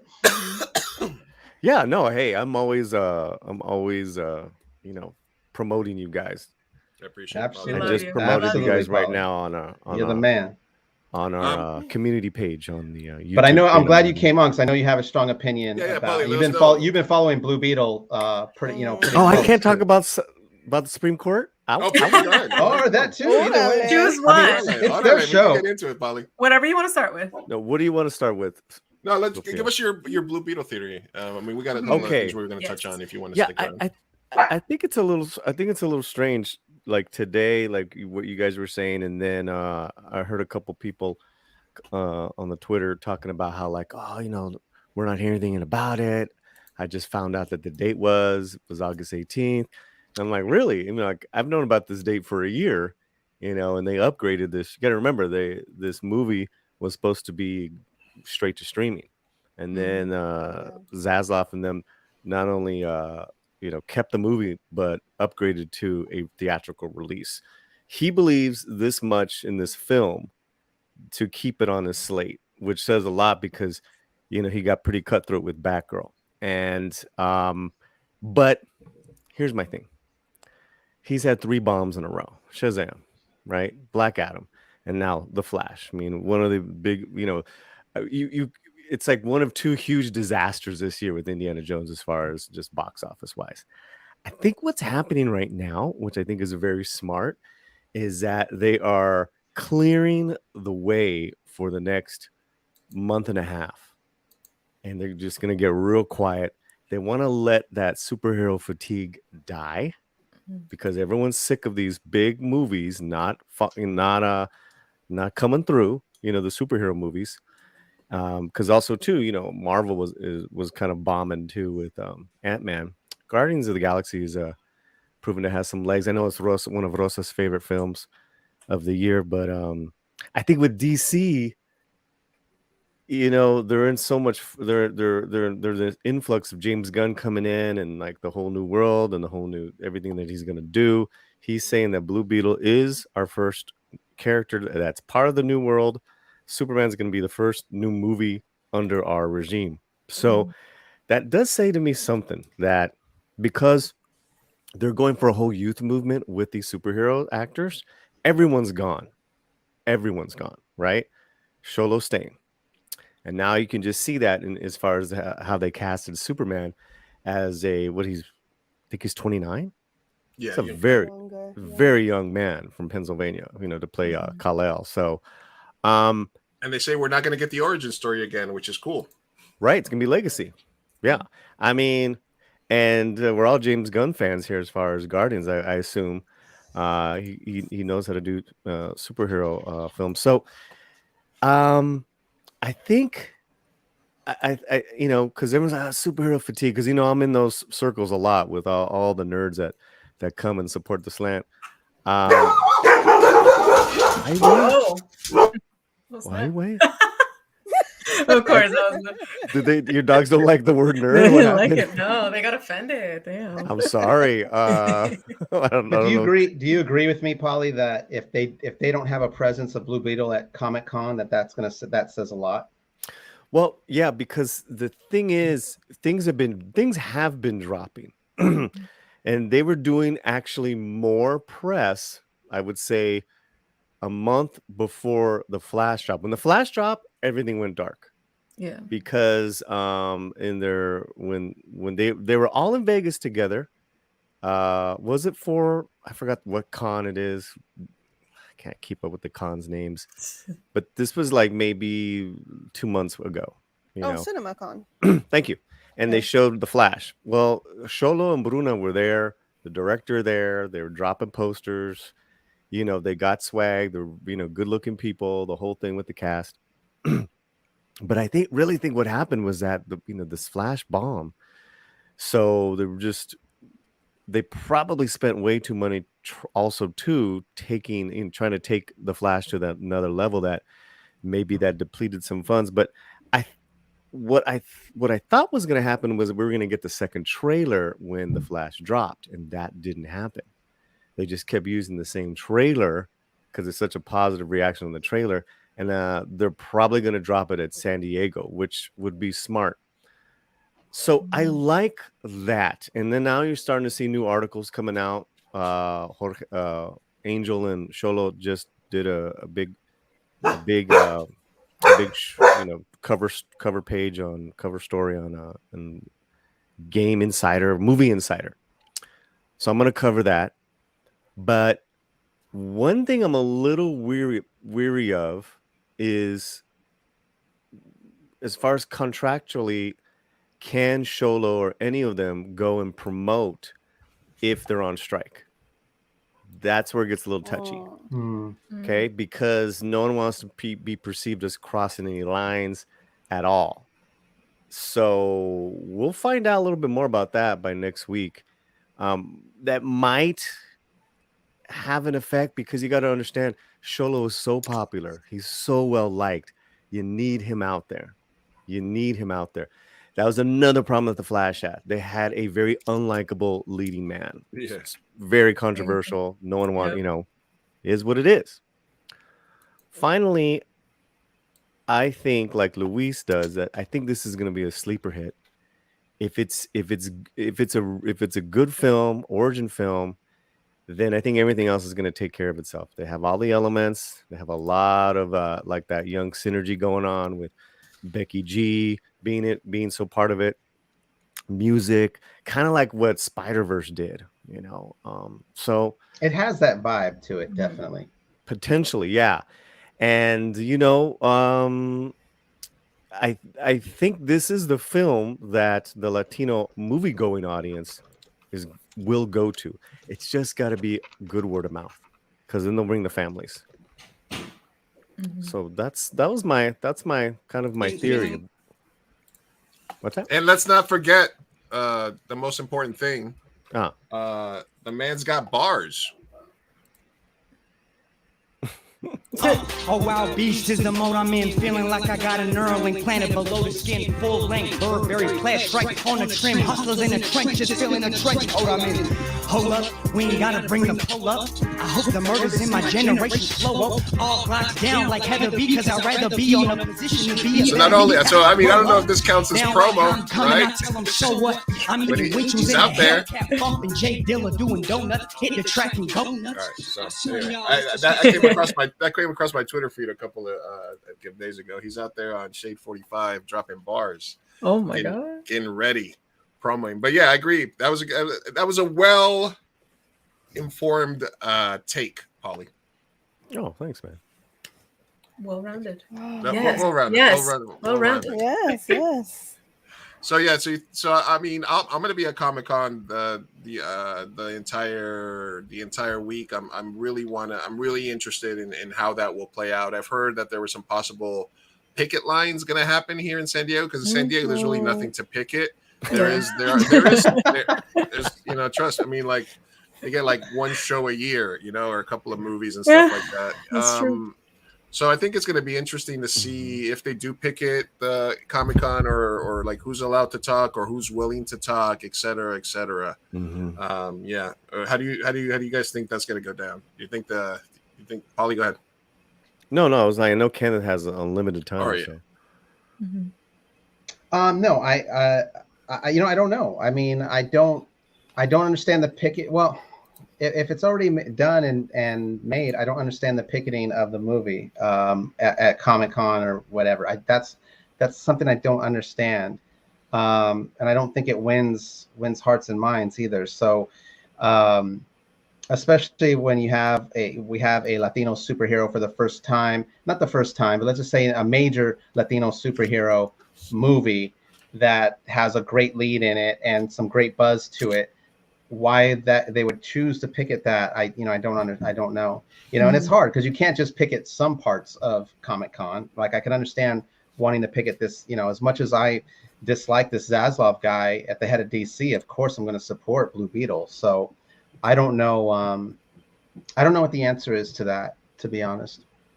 Yeah. It's gonna be interesting. I'll be trying to report, see what's going on, what I see from there. Yeah, that'd be great. Yeah, post I'd as love much to as see. you can, because I'm just gonna be here sitting with my popcorn. Yeah, no. I mean, this is the last. I have to reapply for my pro badge. So but I do have pro badge this year. So I'm gonna take advantage of everything that I can. I'm gonna be there at all the panels. I already have a couple of panels that I saw that I'm definitely gonna try to hook up, and I'm definitely gonna be trying to get some more people lined up for Mi Gente show and even Latino creators that are going to be at Comic-Con and stuff. I'm going to love. And I do know they're going to be doing. I'm pretty sure they're going to be doing a screening at Casa 0101 in Boyle Heights, which is a theater that I've been connected with. And I believe Cholo's taking acting classes there. I believe he's taking acting classes there, and I think he's going to show up for that too. So that's the one thing I would say Flaming Hot did really right in the terms of their promotion. They didn't just do the big red carpets at the big Latino film festivals. They actually did neighborhood screenings, and I always said that is where these need to happen, in the neighborhood, not on the red carpet with a bunch of celebrities where our people are kind of pushed to the side. It's like, no, if it's a movie about the community, it needs to be shown in the community. And I already know at least that one is going to happen in Boyle Heights at a really small theater and real intimate gathering. And so I like that. I like that they're doing that. Absolutely. Yeah, Well, Blue Beetle's street game was not due to the geniuses at Disney. Those idiots wouldn't know a fucking Latino hit if it was put in front of their. In fact, it was put in front of their desks several times. Encanto, Flamin' Hot, and the Sound of Freedom, which they bought 5 years ago, and they put on the shelf. Thank God these guys bought it back, and it beat out Indiana Jones on 4th of July. Incredible film. Mexican, that's Mexican thing, producers and directors and writers. And that's the thing. It's not just the movie being Latino, this or that. Like a lot of Netflix is horrific at marketing to our audience. They don't know our audience, and that's the big problem. It's not necessarily the movie; it's how they market it. When In the Heights came out and they called it a Latinx film, and everybody is going to go see it that's Latino. No, it wasn't. It was not. It was a film that was very specific to a very specific part of the country, and the people that went to see that movie were people who love musicals. It wasn't necessarily a Latinx film. It was for people who love musicals. They're the ones that showed up for that film. Well, it should have been marketed to people who love music. Should have been in every musical Absolutely. theater department across the country. But Absolutely. that shows you how much. Absolutely. So that's my point. They tried to market it to places where it just wasn't going to do well, and then they blame us for not supporting, but it's not really for us. And then the stuff that is for us, they don't know how to get it to us. So it's a combination of things. But to me, the Hollywood's biggest problem with our audience is they don't know how to market to us. But what we have now more than ever are people like Luis and Sophia, more and more podcasts, more and more avenues for not only you guys and creators to come on, but also for us to raise hell when Hollywood is doing shit wrong. Absolutely. No, and that's something I've always respected about both of you guys, is you guys do speak out. You're not afraid. And like with Rosa gives her honest opinion on films. She's probably one of the few that does it. And you can read people who are they're put in a position to review a film to give it a good review. So I think integrity still means something. As corny as I may sound, that's just how I am. But I think we have to be honest with our audience, and that doesn't happen as much. But I'm grateful for all of you and your support. Oh, Kenneth, grateful for you, Kenneth. I want to thank you again. I know you have to go, man, but I do appreciate everybody go on Tubi, watch Marigold the Matador, watch the rest of his films either on Cine Latino or multiple places. Just look up, go on your movie thing and search for movies by Kenneth Castillo, and they will pop up on Amazon, on Tubi, etc. You can also go on Kenneth's website, which is KennethCastilloFilm.com. Everything is there. And a little intro for my book is in there, which hopefully will be out before the end of the year. Yes. All of you will be getting a copy. I expect a copy. Yes. Yeah, I'll buy one. At Cholo Chaplin. as well to follow him. And like I said, man, if you guys are shooting, you need a second unit director. I got you. Sophia will stand in the background. We got you. And then Rosa will be honest in her review, and Paulie will be honest in his out of the theater review as well. But it'll be all love and all support here at Mi Gente Show for you, Kenneth. Man, I appreciate you stopping by, man. Thanks for having me. You guys have a wonderful weekend, and keep pushing and keep supporting. Thank you so much, you guys. Thank you. I'll see you next week, man. Thank you. All right, yeah, absolutely. Yeah. All right. You will see me next week. Yeah, man. Ciao. Bye. Bye. Ciao, Bella. Ciao, Bella. And then DB says, let's set up a screening at Chicano Court. Man, you know what? That's a great idea. I'm getting more intertwined with some alternate locations here in San Diego because 2 a.m. Burrito is going to be doing a retrospective when we do fundraising for our next film, which, I love podcasting. I love chatting with people, but at my core, I'm a filmmaker. So that's why I went from having 2 podcasts to just 1, because I am writing a script currently for our next feature film. So we will be doing some screenings. We'll be doing some fundraising events.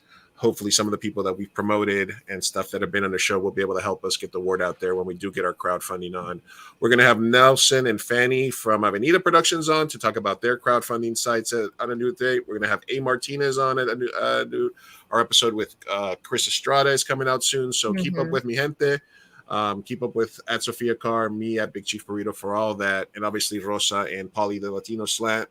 Rosa with her wicked reviews. Paulie with his right of center take on the world of news and politics. And then hold on, homie.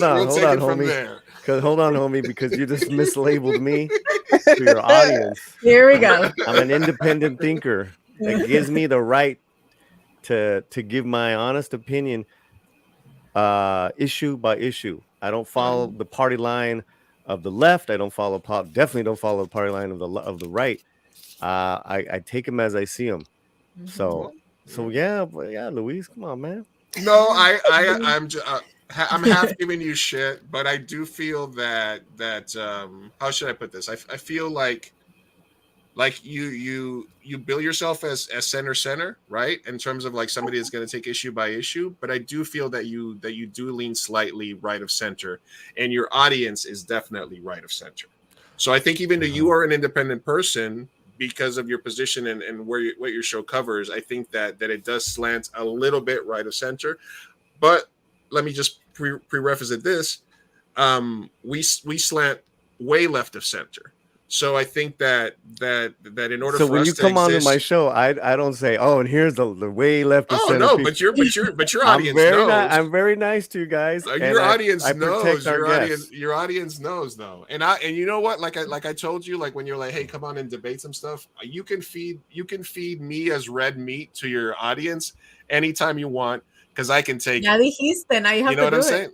No, because well, like I said, I appreciate that, Luis.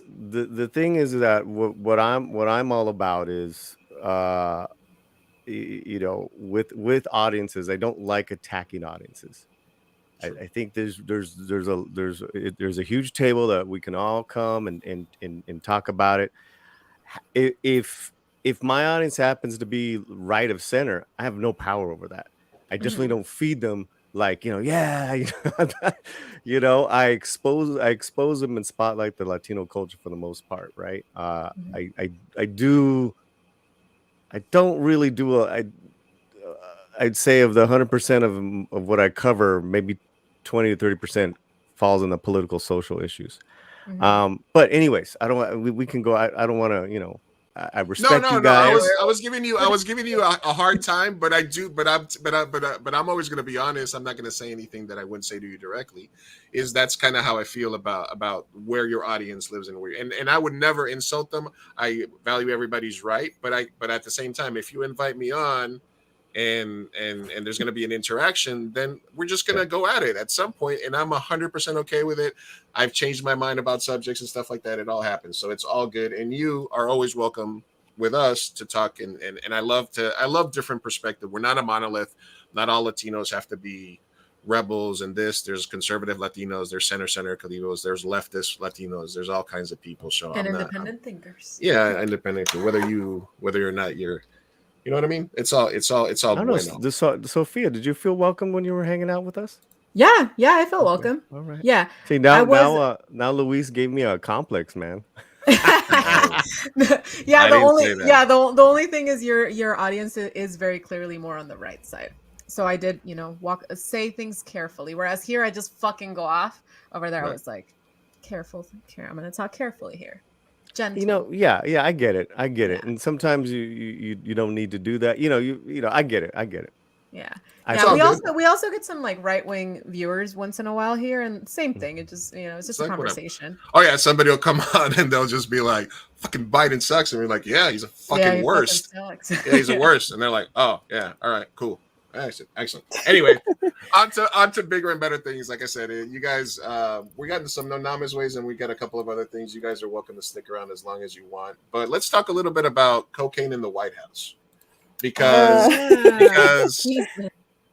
cocaine was found in the White House, which sparked the Secret Service to launch an investigation. Number one, if you see some cocaine, why would you go to HR in the White House? Like, clean that shit up, moving along. I mean, did you not watch any shows about politics? I mean, obviously, President Biden was not president at the time when it was discovered, but they found cocaine in like a library or some office.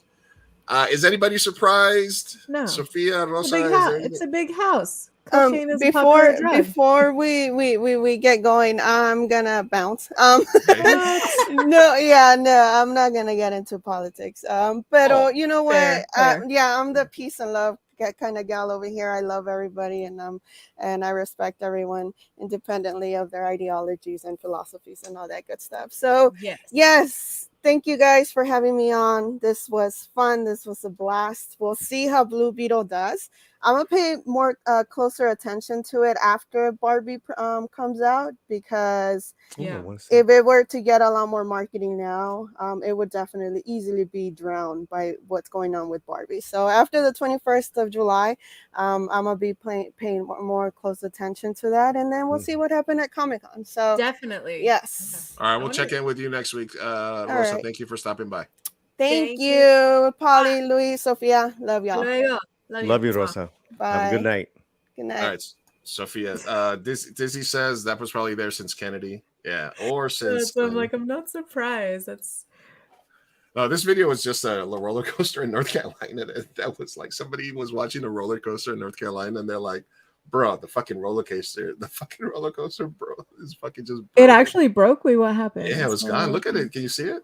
Yeah. Oh my gosh, it's cracking. What does this have to do with cocaine? Oh, I was just looking at the tabs.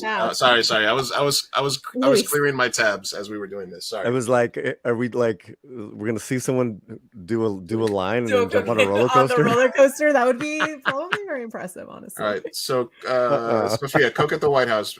Posit, are you surprised? Not surprised at all. No, not in the slightest. I'm surprised that they got caught. I have, if anything, more questions. Who, why, where, who? Was it a staffer? Was it like, hello, hola. Listen, the issue that I hate, this is the reason why it seems very weird to me, is because I've done cocaine in the past, and I never had any leftover. So the fact that there was leftover cocaine seems like a weird concept to me, because you do cocaine until you're out of cocaine. Wait, you don't leave a few lines on a bookshelf somewhere and then come back to it later. For yourself. Unless you're like tweaking, like you're chipping during the day maybe, and you just need it to get you through the day. But if you're like, I'm doing cocaine tonight, you're doing that shit until you're done. Wait, Courtney has a good point. That's true. Yeah. They do have cameras all over the White House. Maybe it was just planted. I'm just saying. Holly, how do you feel about this? My thing is that, white people, they leave shit behind, white shit behind. They don't give a these people are very forgetful. These people are very elitist, very wealthy. That doesn't surprise me. Yeah. They're probably thinking like, the help's gonna clean it up. Yeah. No, I'm not surprised. Yeah, no. If anything, I'm more surprised that I got out. Like, someone had an agenda, and I don't know why, but okay. I'm all here for it.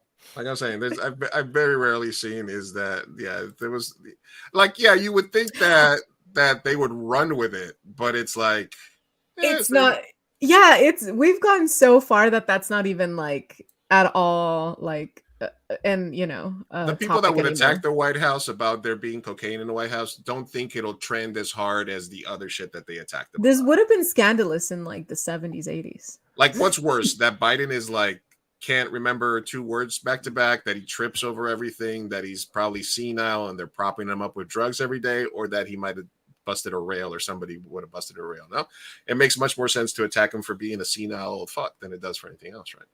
Well, I mean, I saw some videos where his mijo was there, acting all kind of like, oh yeah, he came over for like 4th of July. Yeah, he was acting all googly eyes and like, hey man, what's going on? Like you could see the video. You're like, oh, Hunter, mijo, no. Listen, I would love to see Hunter and Don Jr. like and seeing who could inhale more fucking white powders. Wow. Yeah. It would be just like a dope off. All right, so great. It's something. What are they distracting us from? All right, a couple of other things. We have a few more tabs, or I have some no names ways. You want to help us give out some advice, Polly? Lou, I sent you a message. Check it. Okay. Messenger. You sent me a message? What? No, Lou, not you, Polly. Right, but what did he ask Polly right now? No, I asked Polly if he wanted to help us do some no names ways. Oh, okay. Whatever you want. I mean, I'm on your time here. All right, cool. Yeah, I sent out the message. Look, it's Courtney's here. She's one of the members of the Slant. She's a great lady. Courtney, thank you for joining us. She's in Pennsylvania, I believe. Ooh. Are you back in Pennsylvania, girl? What are they trying? She was right, really cool lady. Anyways.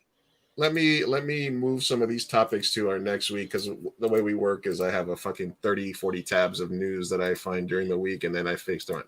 All right, no, we'll just do relevant to this week. Like we'll do 1 or 2 new names and a couple more stories, and then we'll get out of here. We'll see if we can get reactions here. As everybody, thank you for stopping by, Keithan. Love you, man. Thank you. Let's kick it during Comic-Con. You're outside Denver. I love Denver. I can't keep up. Okay. Did you move, or why are you outside? She would when I first met her, she was in Denver, I believe. Then she moved back to Pennsylvania, and I think she's back. Now she's back to Denver. Oh, yeah. Okay. How's the altitude treating you, Courtney? Yeah. I was serious when I went. Oh my gosh. Yeah. All right. And the reason why I could be here tonight is my lady is house sitting another part of town, so it's just I'm here by myself. So I'm like, yeah, I can come on. You're like, I got time. I got time. Time is on your side, Polly. Who's she house sitting for? Family? Doggy client. Oh, that's cute. We have a dog. We have a little doggy business. Ooh, do you want to pimp it out a little? It's in the LA area. We dog board, house board, day camp, all that fun stuff. Oh, that's awesome. Walks. Nice. Do you do training as well? That's the one thing we don't do. It's hard. It's that's a hard part, but we have 2 little ones, so it's like, they have a meet and greet, and it's like if our dogs like that dog, okay, we can have you over. Gotcha. Yeah. Gotcha. Yeah, so, I have 4 dogs in my house at the moment. 3 are mine, and then I have a 7-month-old Belgian Malinois who is a fucking. They're called Maligators for a fucking reason, because their mouth is always running, and even when they're like saying hi to you, like they're nibbling. And and I'm trying to train it every day, and they are smart as them. No wonder they get used for cops nowadays, because they are fucking athletic. They can jump over anything. And they're smart as fuck, but they're also super aggressive. So it's been an experience, because right now when they all went to fucking bark at something, I guess the neighbors had just casually walked onto their yard next door, and he was just not having any of it. He was my gosh. He was pissed. Yeah. So how did they get next door? What the hell? No, they don't get next door, but he just okay. He just hears everything. Any challenges with the fireworks? Yeah, I spoke about that earlier in the show. My 2 older dogs really are affected by fireworks, so I had to just stay here. I dosed them up on CBD, put on some loud music and movies, and they still were like, I think it's when the dogs have that issue, it's not even the sound as the smell of gunpowder that sometimes sets them off as well. So it is a rough time. And the other part is when Friday night football, high school football starts, because Hilltop is right here. There's a high school right here, Sophia's alma mater. And even they have the worst fucking football team in all of high school football in San Diego. But even when they lose, they set off fireworks at the end of the game. And so every Friday night during high school football season at 8 o'clock, I have to be there for my boys. Because so messed up. It's so fucked up that they put them out. All right. We'll just knock out a couple of tabs here before we go. Okay. I did want to get Sophia's take on this because you're a child of the internet. Oh, girl, we need to have a whole segment for that. I was actually going to see like I'm going to need like 30 minutes with this one. All right, can we give me a brief take? Colleen Ballinger, she was accused of grooming. She was what is it? Miranda Sings, right? I'm gonna need 30 minutes, sir. Okay, all right. Miranda Sings, right? So she was a YouTuber. She did a bunch of goofy stuff. So I can be the YouTube commentator here. Because can we play a part of her? Can we play just a little part of her? Let me play a little part of her apology. Well, yeah, I don't know who this is. I feel like we should give some context first because no one's gonna get it. All right, so Sophia, go ahead. So Colleen Ballinger, she is a OG YouTuber. YouTube started like 15 years ago, something like that. So it's a very new platform.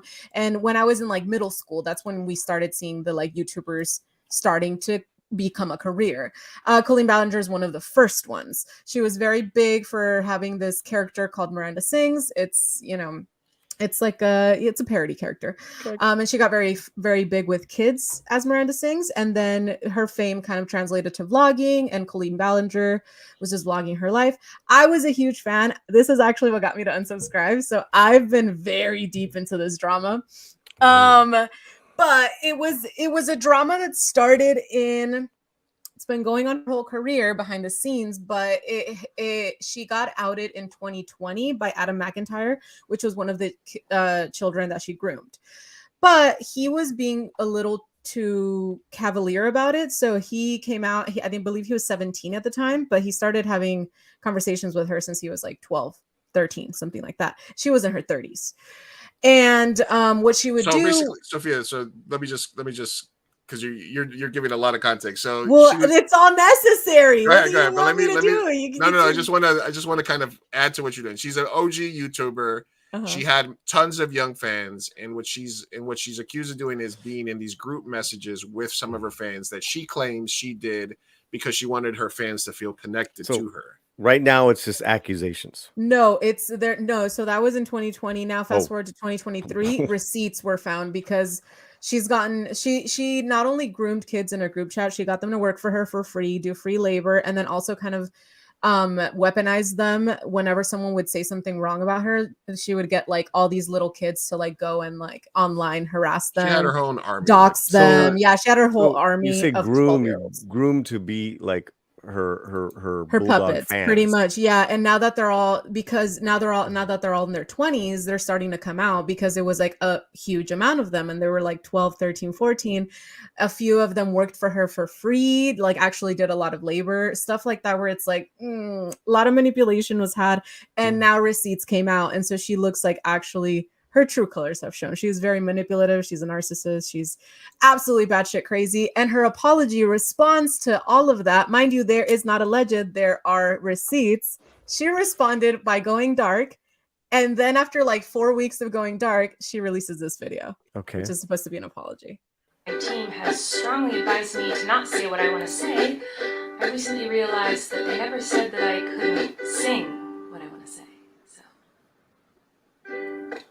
I am, and today I only want to talk about the facts. So this is just the beginning of her video, but she gets accused of grooming. They come out with receipts of her talking with these kids that are underage in these group chats, answering questions about sex. She sends somebody her underwear. There's videos of Oh. her on her stage plays where she's getting kids to reach down her pants, and she's doing. She was even on Comedians Getting Coffee in Cars, the Jerry Seinfeld show. She was on that show as Miranda Sings. She stayed in character with Jerry Seinfeld the whole show. It's one of the worst episodes of that series because she's very unfunny.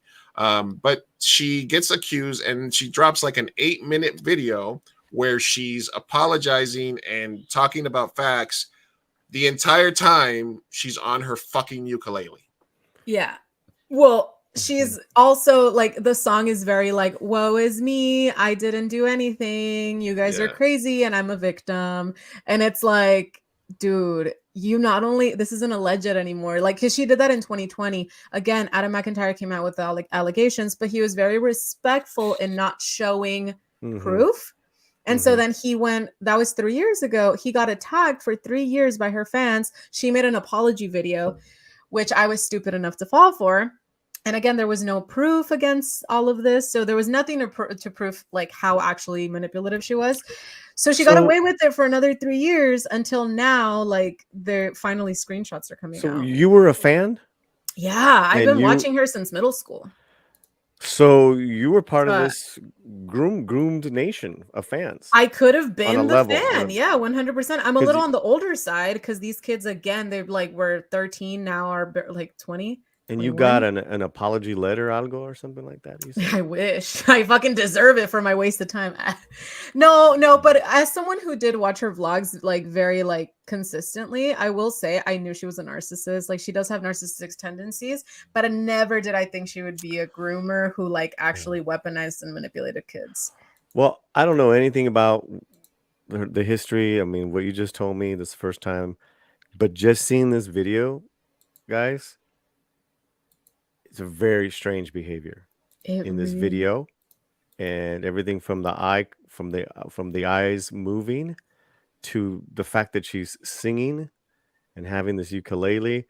It's not an apology, and that's just there's something there that there's probably a wire that's disconnected. So she's incapable of being honest. There are, so yeah, I mean. Yeah, no, absolutely. That's what I got from that. And that was only the first 20 seconds. It's a 10-minute video of her singing. You know what? You know what? It was 22 seconds that video. I was like, after 10 seconds, like, I don't need to say anymore. No, it's infuriating because if this was a guy doing it, and I'm no men's rights activist, defender, whatever person, but if it was a dude who did this, just talk to one 12-year-old, like that's inappropriate enough. This woman would be in jail. Like the fact that she got away with it for so long, like has so much proof against her. And she has the gall to respond by singing a song. Like these are serious allegations. It's not like an apology video of, oh, I messed up, like a normal YouTuber. There's a whole way of apologizing. There's a cycle to like making a mistake and apologizing on YouTube. This is too far. This is like illegal shit. You actually did illegal stuff. And then more has come out, but we can talk about it next week. But more illegal activity came out. Yeah, the song bumps. The song bumps. If you watch Toxic Manipulation Station, it's a whole thing. It's a vibe. It's kind of been in my brain. So it is very rare, but it is very rare. But this is a woman who has that power and has wielded it like that over the years. And you're right to say that, Sophia. It's like if this was a man, he'd be hung out to dry by now. Yeah. That's just that's again, it's kind of a rarity. And rightfully so, but it should also go, extend to her. I'm just saying. Yeah. No, absolutely. Yeah. That's a weird subject, dude. It's a carryover from our generation, and like you remember there was that South Park episode where it was like it was the kid in high school that was being abused or that was having a sexual relationship with like a 35-year-old hot ass teacher, and the police were like, nice. It's just a continuation of that thing that when it's a guy, it's happy, you're happy to be there, but if it's a girl, it's worse, right? It's always that thing, like for boys, they could get a teacher that could do something when they were 14, and it's like, oh man, I wish it was me, you know, when I so was 14 cool. and my hot ass teacher. And it's like, Yeah, and I it's mean, like, no, they were groomed and abused. It's Courtney's for sure right. Yeah, she doesn't. At the end of the day, she's a narcissist and doesn't think she did anything wrong. She feels like the victim in all of this. And you know what? She's getting what she deserves. She's getting properly. I don't even want to say canceled because it's so overused, but her career is over as far as the internet is. You know, she's losing sponsorships as she should, and I'm excited to see how this ends. I guess. All right, Sophia. So you want to say Huh? no Nama's way, right? We have a few questions, but you want to save it? Because it might go long at this point. How many do we have? We have one maybe serious one and a couple of funny ones, so we can just do one question. One funny one. Yeah, let's do one short funny one, and then the rest we can leave. No, well, I did want to bring that up because I know. So let me just. Yes, I was gonna talk to you because yes, I want to deep dive into it because there's actually more. Trisha Paytas came out yesterday with the new video, and I was like, oh my god, more shit is coming out, and I thought it was over. Yeah, it's like the gift that keeps on giving. All right, so I have two last things that I would like to cover. We can pick. I'll move one to the other one. One of them is the legacy versus thing on it. We can do that, or we could do should women have the right to vote? Okay. What? Should they take the right to vote away from women? Let's do the other one. Where here? No, I think they're fucking with us at Polly, this point. are you aware of Pearly Things? Just Pearly Things. Just Wait, Pearly wait, Things? can we deep dive on all these problematic YouTubers? Man, no, I'm not. No. Just Pearly Things. Pearly Things is a pick-me girl. She's 26 and she says that a woman's value declines after 25 or something like that. That you have to get married younger. She's basically an anti-feminist woman, and she has a video that's literally called "Women Should Not Vote: Reasons Why I Think We Should Repeal the 19th Amendment." Oh, I thought we were going to Nonama's way. No. I said I had one more. I wanted to do one last story. One serious and one I did one funny. more story before we do the thing. Oh, so okay. I was like, okay. So we'll Pick a we'll good say story, man. What's with these weird ass stories? all right, Ken. You know what's Fine. funny is the YouTube stories are like my bread and butter. So I was like, I could do a 3-hour PowerPoint on this You one. should. You guys would probably like rake in the subscribers. Oh with yeah, all she's this, getting a like, lot of views right now. Crazy talk. We need to do more of that. Yeah. All right, cool. So we'll do one anonymous way. All right, the last thing that I had that was sort of newsworthy this week. We'll deep dive into SCOTUS and the gay stuff next week. Yeah. And then the student stuff. But let's talk for a little bit about affirmative action. Okay. California banned affirmative action several years ago. Since then, the numbers are like I think this was in the 90s, right? When affirmative action got stopped in California. And at that point, the number of Black and Latino students in state universities either dropped or stayed constant. After they got rid of it? After they got rid of it. Okay. The study on Harvard finds that 43% of white students are legacy. So out of all the students in Harvard, 43% are legacy, meaning that if your daddy donated a building, if your daddy was the captain of the row team, et cetera, they take that into account the same way affirmative action might give extra weight to where you're from, or if you grew up in the hood, or if you grew up in poor, et cetera, et cetera. So Supreme Court basically said they're eliminating affirmative action as a right for education. Legacies are still okay, and they're still okay with affirmative action for the military. Surprise, surprise. So if you want to grab a gun and kill or die for the country, we'll take the fact that you're Latino into account or Black into account. But if you want to go to Harvard, fuck off. The backlash to this continues. Everybody's favorite demon, Stephen Miller, has threatened schools. So Mr. Stephen Miller has basically talked to law schools and said, look, I'm super fucking racist and I hate all people of color. So if I find out that you are taking into account somebody's race when you bring them into your law school, I'm going to be super pissed. Okay. So this is already having repercussions. So, just Sophia, what are your thoughts on this starting off and as being somebody who recently, got your master's at a California school and stuff like that? What are your thoughts overall? Yeah. A lot of people's, and obviously this is not to make this a right or left thing, but this is obviously part of the plan to sort of make America great again, roll things back to when they think it was good in the 50s, where you could get into school because of your daddy. Mhm. Some people say, well, we're post racism. This is now a full on meritocracy. Candace Owen had the garbage ass take that said, well, if white people want to be more represented into the NBA, they need to have a better jump shot or jump harder. You know what I mean? That's funny. I like that. That is funny though. I mean, so where do you land on this, Sophia, Polly? Either one of you guys can go first. Go to me. Well, I'm just hellscape exhausts me every week just because I'm like, it's similar. I mean, it's different, but it's similar to the SCOTUS rejecting or turning down the student loan forgiveness in the sense that, like, man, just you can't catch a break, you know? Like the fact that they would be okay with bribery for thee, but not for me. Right. I'm not saying, listen, I don't know where I stand on affirmative action of like people being forced to fill a quota. I don't know that I fully 100% agree. I do think that minorities need a chance and they need a push. I'm not a researcher. I don't know what the statistics are on all of that, but I do think that it is unfair to sue and to put so much attention on one thing because it has to do with race, but totally sleep on the fact that like your dad can buy a building and you get in, nepotism, like athletes, yeah, like even military, like honestly, just like the fact that so many people get into good colleges because of their circumstances and then other people can't because why people are offended. I don't know, it's frustrating. My thoughts on this are that we're not post racism yet. I feel like in a perfect world, you could say that we're in a meritocracy and that the best students should account for the student body.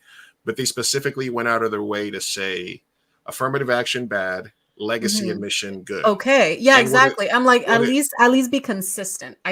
So they're talking out of both sides of their ass. So it's been very clear to me that all these SCOTUS decisions are politicized. And then there's the other side of the coin where they're screaming at people like me and you who are Bernie supporters or Bernie or bust people, and they're basically saying, see, this is why everybody had to hold their nose and vote for Hillary, because blah blah blah, 3 judges got appointed. Fuck off. There's no reason to vote for somebody if they're horrible unless they tell you what they're going to do, and the DNC never does that. So fuck them and their fucking ugly asses. But you guys are still voting Democrat even though they fucked over your boy.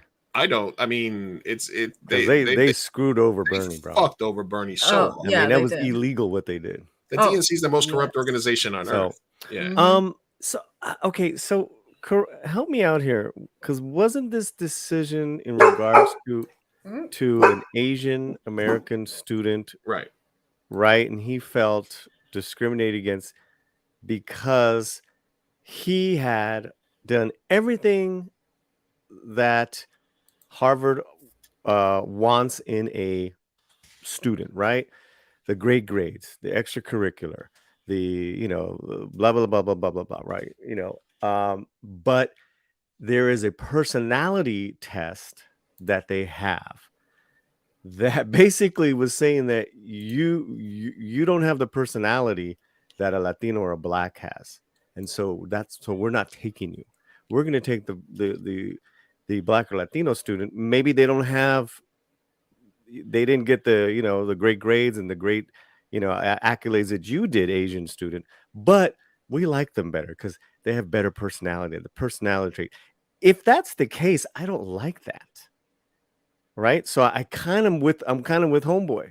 Now here's the problem: we've been behind the 8 ball when it comes to education, way before going to college. I mean, by the time we're thinking about going to college, we're already lost. The people who we want to save or have been lost for a long time.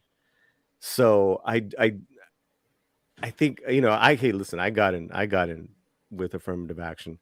I paid my money. I paid my Thomas got in because of affirmative action. I know. I'm just telling my experience. Oh, right? Yeah. I'm just saying the guy who voted against it got in because of affirmative action. Sure. I mean, it's all, most issues are complex and slightly hypocritical, right? So it's just like we got to somewhere there's the truth. There's something there that can be worked on. For me, I would love the attention, the money, the resources, a new way of metrics, a new way of studying things to benefit the young students. Let's get them young, as far as being qualified and ready and ready for this world, whether it's to go to university or it's to go out in the workforce. We're not equipping our raza. We're not equipping our, whatever term you want to call, right? Legacy is bullshit. That's gross, right? I have no problem with that. I'm totally with you, Luis. Yeah. I do find though that we're nepotistic by nature, so that's part of the hypocrisy, right? We're gonna help our homeboy out, try to get in that film, try to get it, in that casting, get that job. Oh yeah, man, come and edit my shit, Yeah, they've So, made yeah, that those are my explicitly thoughts. clear. They've made that explicitly clear that nepotism is okay. And I think Keithan brought this up earlier today, that we, people of color, sometimes, even though we're used to knowing a guy or being there, sometimes we don't necessarily embrace nepotism, or we feel like we have to jump the extra hoop. But I think it's time to, because the Supreme Court has clearly said nepotism and cronyism and is completely legal, because they specifically said that's still okay. So call that uncle that and the guy who knows the guy, and get your shit in there, because like somebody just said in the comments, they're trying to roll back the stuff that's always kept them ahead, which is there was this big article also about like what special there was this article that came out after the rulings, and the gist of it was that a lot of the things, like you said, Paulie, like for example, like advanced student classes, that they would have black people and brown people that aced the test and got put into the advanced class. Okay. And none of the white kids in that class had to take that test. They were just because their parents said, hey, I want my kid put in advance. And at school levels, at the basic school levels, you get put in stuff like that. And we have to jump through harder and harder hoops to get into that. And they were making these kids take tests and take other tests and be like, how did you cheat? And they're like, no. And it was just this whole thing about how a lot of people have gone through this, where they had to work hard to get into AP classes, advanced classes. And a lot of people didn't have to because of legacy or choices. So all this shit is doing is rolling back opportunities, and they want to get it back to where it was before, where it was cronyism and the people who've always been there and the people who has always been in charge that get the leg up, that get the jobs and get the stuff like that. So hopefully, excuse me. So yeah, so that's my take on that. All right, we're wrapping things up here. We're just going to do one anonymous way and we're getting out of here. But I want to thank Paulie for coming on. I want to thank Rosa for coming on. I want to thank Kenny for coming on. I want to thank everybody that joined us. Thanks to Paulie in the chat. I appreciate you guys coming on and joining us during the chat. Make sure that you guys are hitting that subscribe button so that you can check us out once in a while when, Paulie's not doing his thing. And come check us out. Even though you're lifetime slanders, but we appreciate you guys taking the time to come on by. So let's do no names. Let's do a quick no names way before we get out of here. Let's see what Paulie thinks. All right. Now it's time for No names way. No names way. No names. All right. This one's coming straight from Sophia's kickball team, but oh my God, what? No. If it's gonna be a directed tag, then I rather it's not. It's just a random thing. I know. So feels like I don't like this. I think there are multiple people on my kickball team who might kiss. That wasn't even a question. Sophia's in a lesbian kickball league, and apparently, shenanigans are afoot. Oh man, that's not a question. Yes, it was a statement. All right, it's a statement. We already. You're very open. You're very open about your. Oh yeah, 100%. I don't know. I've never asked you. I really don't care. I told you last time. What do you mean when I was guesting? Remember? Yeah. I told you I was bi. Oh, you're bi. You know what? I'm also old, so I forget shit. I'm proud. This was because we were doing the La Firme Jaina, and I was that's right. I was like, sis, I'm in on this. Okay, 100%. so you say you're bisexual. Uh-huh. Okay, gotcha. All right. Yeah. Polly posted a picture of the female hyenas are the female a lot of hyenas. fun. No, you posted a picture of of what's her face in the Spider-Man outfit. Oh yeah, Ana de Armas, was it? Yeah, the Armas. I might have screenshotted that and done bad things to myself. Well, I knew. That might be my new phone screensaver. I'm not saying. I got a couple of new ones. I got a couple of new memes. Are hilarious. Oh my god! Yeah. All right, go ahead. Respond, Sophia. Yes. We already all agreed. If we lose, because we are the losers, we are the underdogs. If we continue to lose, we're gonna have a consolation orgy. I mean, there you go. Hey, what's up? More than kiss, please. Kickball team. Molly. It's a script that writes itself for Skinemax. Yeah, all right. Hello. All right, we have all right, let's knock a couple out of these out. Okay. We'll do one funny one and then this one serious one. My loser, abusive ex is just out living her life. Karma isn't happening and I'm bitter. How can I get her back without doing anything illegal or getting caught? And will you help me? No. Jesus. No. That depends who the ex is and what the crimes are. Oh man, that's hard. Isn't that so hard when you see bad people just living a good life? I mean, what was hard was listening to what you said. I mean, get some self-respect. Yeah. Yeah, listen, the best revenge is a life well lived, and apparently she is having revenge on you by living her life well. Live the best life you can. Yeah. And maybe slash her tires. I'm just kidding. Who said that? Who said that? Look, you have to pretend that you have to pretend every day that you're so over it that you don't give a fuck until one day you believe it and you stop actually caring about it. You have to fake the funk every day and be like, fuck her, she's out of my life. I'm just gonna do my thing and focus on doing you and lie to yourself until one day you won't be lying to yourself anymore and you'll be over it. But if you want advice, and we always give practical advice, I don't know, man. I would say, fuck. What do you do? No, that is the advice. There's nothing you can do. Louise. That's the advice.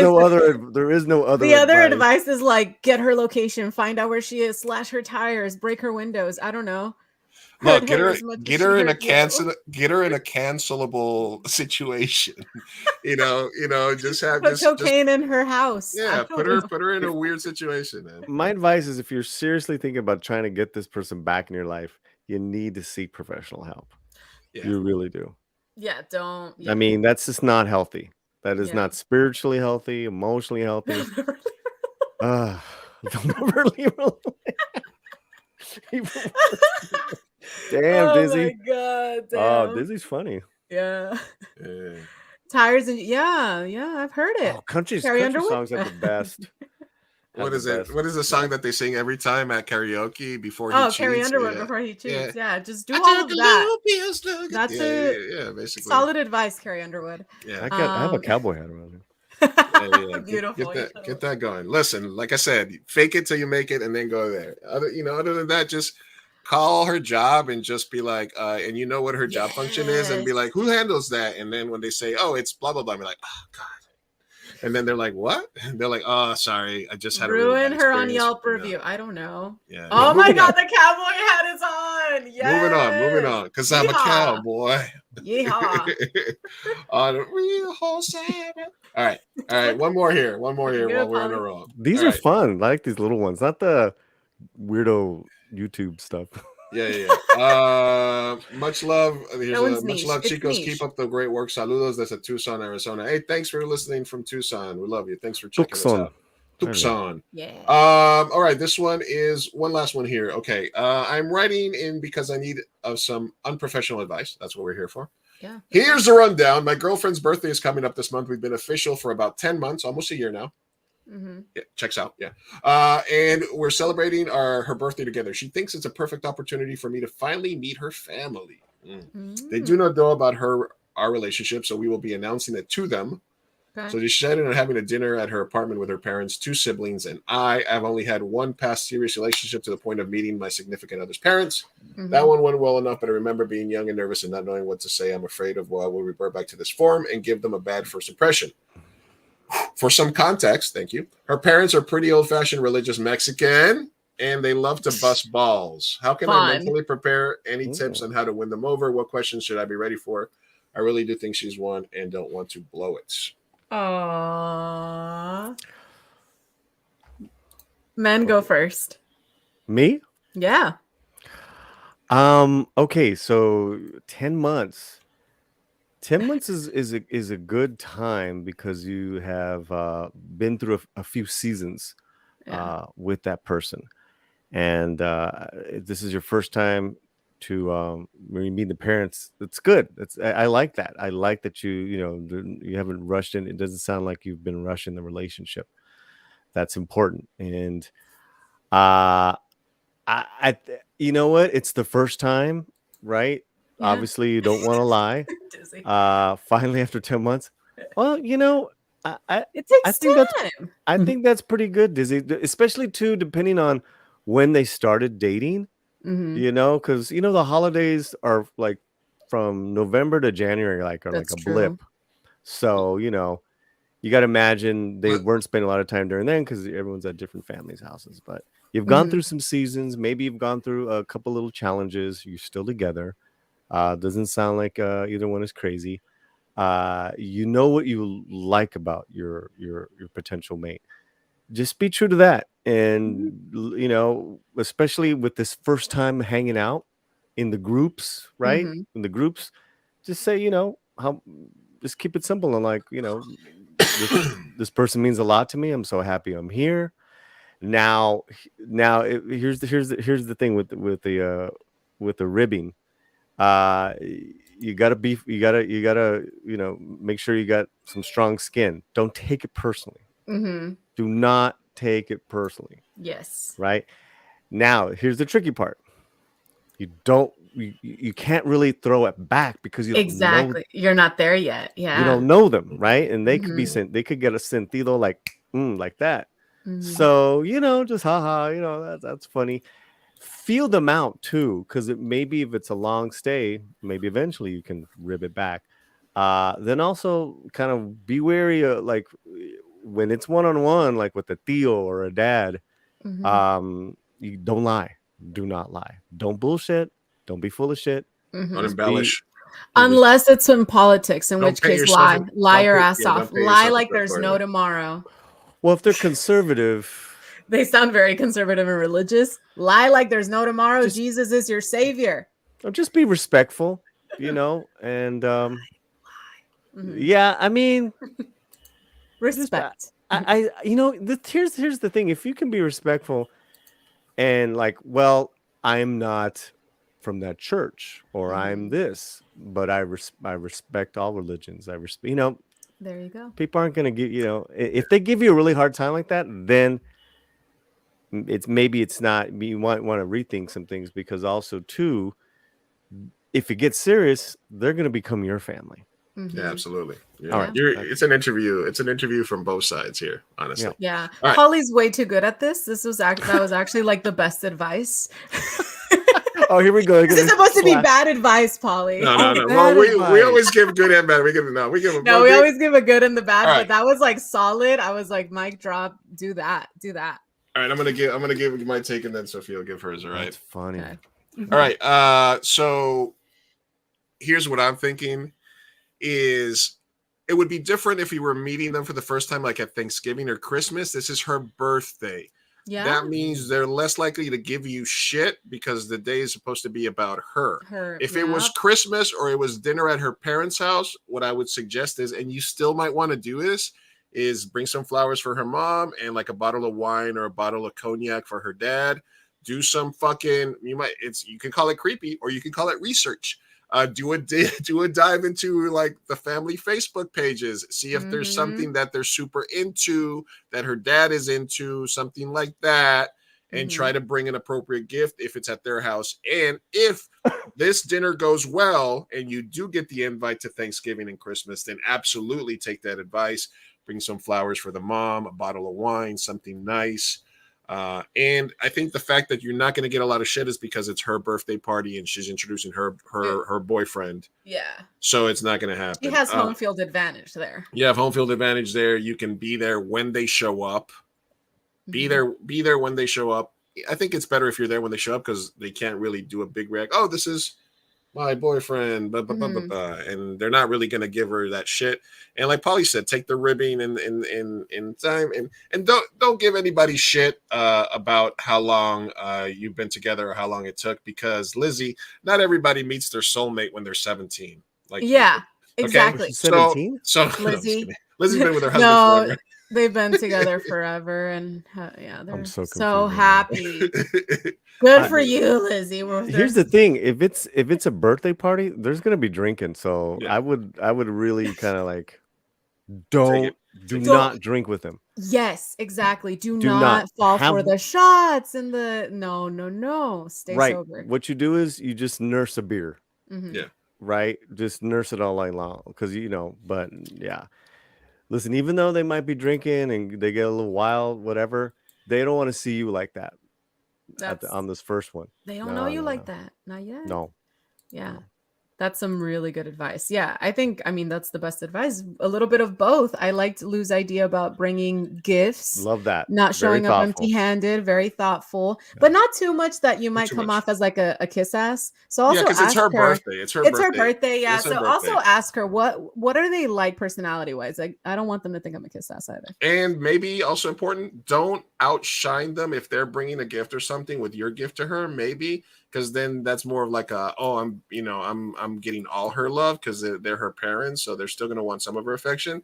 So Ooh. maybe if you're gonna give her a big gift, don't give it to her at the party. Yeah, maybe give it to her privately. later or afterwards. Like if you're giving her like a bracelet or something, for God's sakes, don't propose, even if you think it's the one. Not Don't on do the that. birthday. Don't do that. Don't do No, that. no. This is the don't first birthday. Yeah, too. don't Okay. overshadow them. Just try to play cool. Be thoughtful. Be thoughtful. If one of That's your if one of the uncles is like itching their nose, don't go into the bathroom with them. Stuff like that. Just be helpful. Help out in the kitchen. If something is forgotten, volunteer to go out and get it. Shit like that. You Play know the what good I boyfriend also role. do too is I'll cook for my. I've 19. cooked several times for my ladies' relatives. Oh, You know. yeah. I was gonna say that would be good if you're already there and you both cook together, or you do Grilling. something- Yeah, grilling together, and you're kind of like, Yeah. oh, he helped me. I don't know. They like that. They like that a lot. Is this a lesbian couple? I don't know. There was. I think they it was a didn't have hetero, con- right? It was a dude. And Yeah, there was no context here. I get so confused when I come on mi gente. It's like, You're like, you guys. There's are all so kinds of gente. weird. I don't know how to Well, identify. they're saying her parents a lot, so I'm assuming this is a hetero couple. Okay. Yeah. Because So if they were old school religious, What's Mexican and the it was a gay submission couple, then name? it would Is be. is there The any- submission name is fuck. Okay. I think it's Mama Gaylord. No, Shut the fuck up. Gaylord, what? no, it wasn't. I don't know. No, Mama They- Gaylor is my kickball team. That's not. Are these from people that email you guys? No, yeah. There's a link. There's a link. We have and- an anonymous submission link, so they don't have to leave name. I or love anything. it. What a great Yeah. idea. This is Yeah, really I good. think honestly, I think there's You some thought of that, submissions Luis? yeah, the Nonamas way. Yeah. How's this? I'm gonna say I know exactly who I sent this link to. I know who it is, and it's a boy. Okay, got it. Yeah, I think it's a short. That's why I wanted y'all two to give advice, because I was like, I know who it is. How old is he? Oh my gosh, I can't give you any more hints. You know what? Here's the thing, though. The 20s, best advice. 20s, very Thank cute you. couple, and Thank we're you. rooting. Oh, for it's him. El Enamorado. You know what? I'm reading this wrong because I thought Oh it was my a God, different Luis. question. It's a different. I thought it was a different question because they broke the paragraphs. But this is the person that says, "Much love, chicos. Keep up the great work. Saludos desde Tucson. P.S. This is not the plot to meet the parents." And the name is El Enamorado. Okay, sorry, I got Oh, it. Okay, see, it's so a El boy, it's a boy. Enamorado. I know exactly who. That's the advice. Yes. Oh All right. man, yeah. All right, cool. All right, That was solid advice. we're gonna wrap things up, but since we have Polly here and you kind of spoke about it a little bit earlier, I am considering watching this movie on my own, even though Jim Caviezel is somebody who I respected as one of the most talented actors of this generation. I absolutely love them in The Thin Red Line. He did sort of go down the QAnon rabbit hole for the last few years, even though he still continues to be a talented actor. And then there's this sort of area of discourse where it's like, yeah, absolutely, everybody is against child trafficking and stuff like that. but there seems to be like this thing where people like if that's not the only thing your personality about it, they sort of like, you know, some people make that their entire personality, I guess, or not necessarily the entire personality, but they make it a really defining subject when I think it should be something that everybody, no matter which way you lean, should be against, right? And this movie came out, and I've been seeing a lot of things about it, people buying tickets for each other. The fact that Jim Caviezel's in it, and I know it's a Latino director, producer, writer, director, actors, music, Shakira lend a song. So as somebody who might not, it's on my radar, but it's not necessarily a movie that I would like run out to go see. Polly, you did see it. It's called the Sound of Freedom. The Sound of Freedom. Can you give us kind of like a little, because I know people can watch on your channel your like initial reviews. You got teared up about it. You were very emotional about the film. Yeah. Obviously, it's a rough topic, but can you give us a little bit of more insight why maybe people like me and Sophia who might not be the target audience should go see this film? Well, yeah, sure, of course, Luis. First of all, everyone should go see this film. There are very few films that that can touch your heart and elicit change, you know, for good, you know. But that's the power of cinema, and this is Sound of Freedom. It is the subject matter. It's based off a true story of a gentleman, I believe he used to work for Homeland Security. You know, tracking down and arresting pedos. You know, I'll try to watch my language. I know it's YouTube. And he felt he wasn't doing enough because he wasn't getting to the actual victims, which were children. Whether coming out of Latin America or different parts of the world, that was the world he was involved with. So he decided just to basically go rogue and do his own thing. And you know, from what I gather from his story, he has saved a lot of children. As far as creating his own operations, his own stings, and capturing, you know, these you know, very dark people and kind of like what they do. Okay, so that's kind of like the fuzzy back, you know, true story that I gather from it. The movie revolves around, there is that backdrop to where Caviezel's character, he's playing Tim Ballard, who he's unhappy with. He just like, he wants to do more.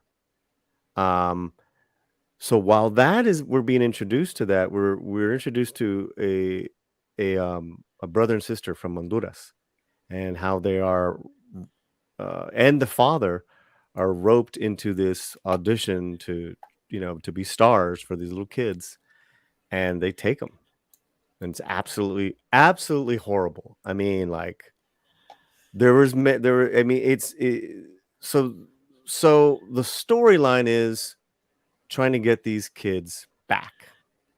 Okay. It's kind of like that first part almost feels like a doc, but then it kicks into kind of like a little bit of a Taken, you know, like let's set got up some action. It's got action. It's got a cast of characters. It's the cinematography is beautiful. You know, It's the also whole PG thing. or PG-13, right? It's PG-13. So the subject matter just hits you no matter what, but they don't show anything. They're very tasteful. It's very, you know, I mean, you don't want it, you know what I mean, right? This director is from Tamaulipas, Mexico, fantastic director. He also co-wrote it. And the producer is Eduardo Verástegui, who, like you said, like a Caviezel, you know, they're known for being very religious and kind of pro-life. You know, they're very outspoken. Okay, so if you can discern that, put that to the side. I think it's worth it, because Caviezel really is. You almost forget what an incredible actor he is. I did, because I hadn't seen him in anything in a long time. Simply, just he's a stunning leading man. You just cannot take your eyes off of him, especially with this story. I highly recommend it. I cried. I broke down twice in the movie theater. And then from what my friends, because I went with all guys, they're saying, because when you did that, it allowed me to cry, Paul. And I was like, that's what this is all about, man. And I literally, Sophia, I had to after the movie was over, because I usually do my out of the theater reviews. Oh, hey, how's it going? Yeah. Matt, I needed 10 minutes just to like gather myself. And even then, when I did my out of the theater, I was very emotional. Oh man. Very emotional. So what else did I want to say? So you're saying there's nothing really like so for people that might be concerned that it might be propagandized, maybe, or that it's because Jim Caviezel obviously Passion of the Christ. You know, he's been super outspoken, like you said, extremely pro-life. But is there you're saying that it's not necessarily that? Is there a lot of that you have to put to the side to enjoy the movie, or is there some, but it's not enough that it taints the story in itself? Yeah, I mean, there is talk of God in the film. Okay, it's organic in the storylines with these characters, but it's not a faith-based movie. You know what I'm saying? Like it doesn't draw on that. There is a line that is sung in Spanish and in English where it says, "God's children are not for sale." You know, very incredible film. Filmmaking. A lot of Latino actors are in it, good guys and bad guys. But in regards to his personal, what do you say, like the beliefs and all that stuff, that's not in there. Okay. Yeah, I don't know Tim Ballard's life. I would assume he is. For me, I didn't know any of that going into the movie, so I was just completely blown away. I will say this though. At the end, when the credits, as soon as the credits start to roll, it says special message. And then it was a countdown, a 2-minute countdown while the credits were rolling. And I'm like, well, what is this going to be? Is there some kind of weird? Is this where a message is going to happen? Right? Yeah. Boom! Right? Caviezel comes on. The credits are still rolling. It's a message that he's telling us, the audience, about the importance of the subject matter, and the history of this film. Disney bought this film 5 years ago and shelved it. They bought it back. They raised money to buy it back. Then they're working with Angel Studios, which does release faith-based movies. I think it did that Kelsey Grammer one recently. The point is that's Angel Studios, so that's who the distribution is. Incredible speech he gives at the end. It's very pro humanity. I didn't get, and I'm born again, Luis. Like. I didn't, but that's my personal business. I don't impose on that on anybody, right? But you asked me, I didn't get any of that even in that speech where he's Jim talking to the audience. Okay, it's a unique device that is working to where he's literally saying, buy a ticket for a friend after you see it. Kind of how like Golden House does, or like they'll get the Raza groups, the black groups to buy. Let's get a bunch of people. To me, it's the same thing. So yeah, that's sound of freedom.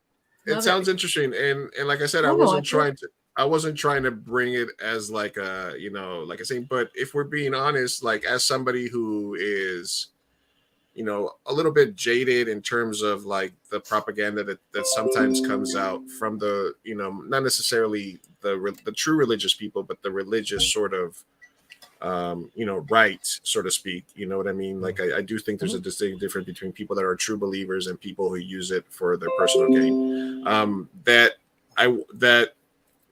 don't want to dismiss it because of my perception of what Jim Caviezel might be, or whether they might be going down the QAnon rabbit hole and stuff like that.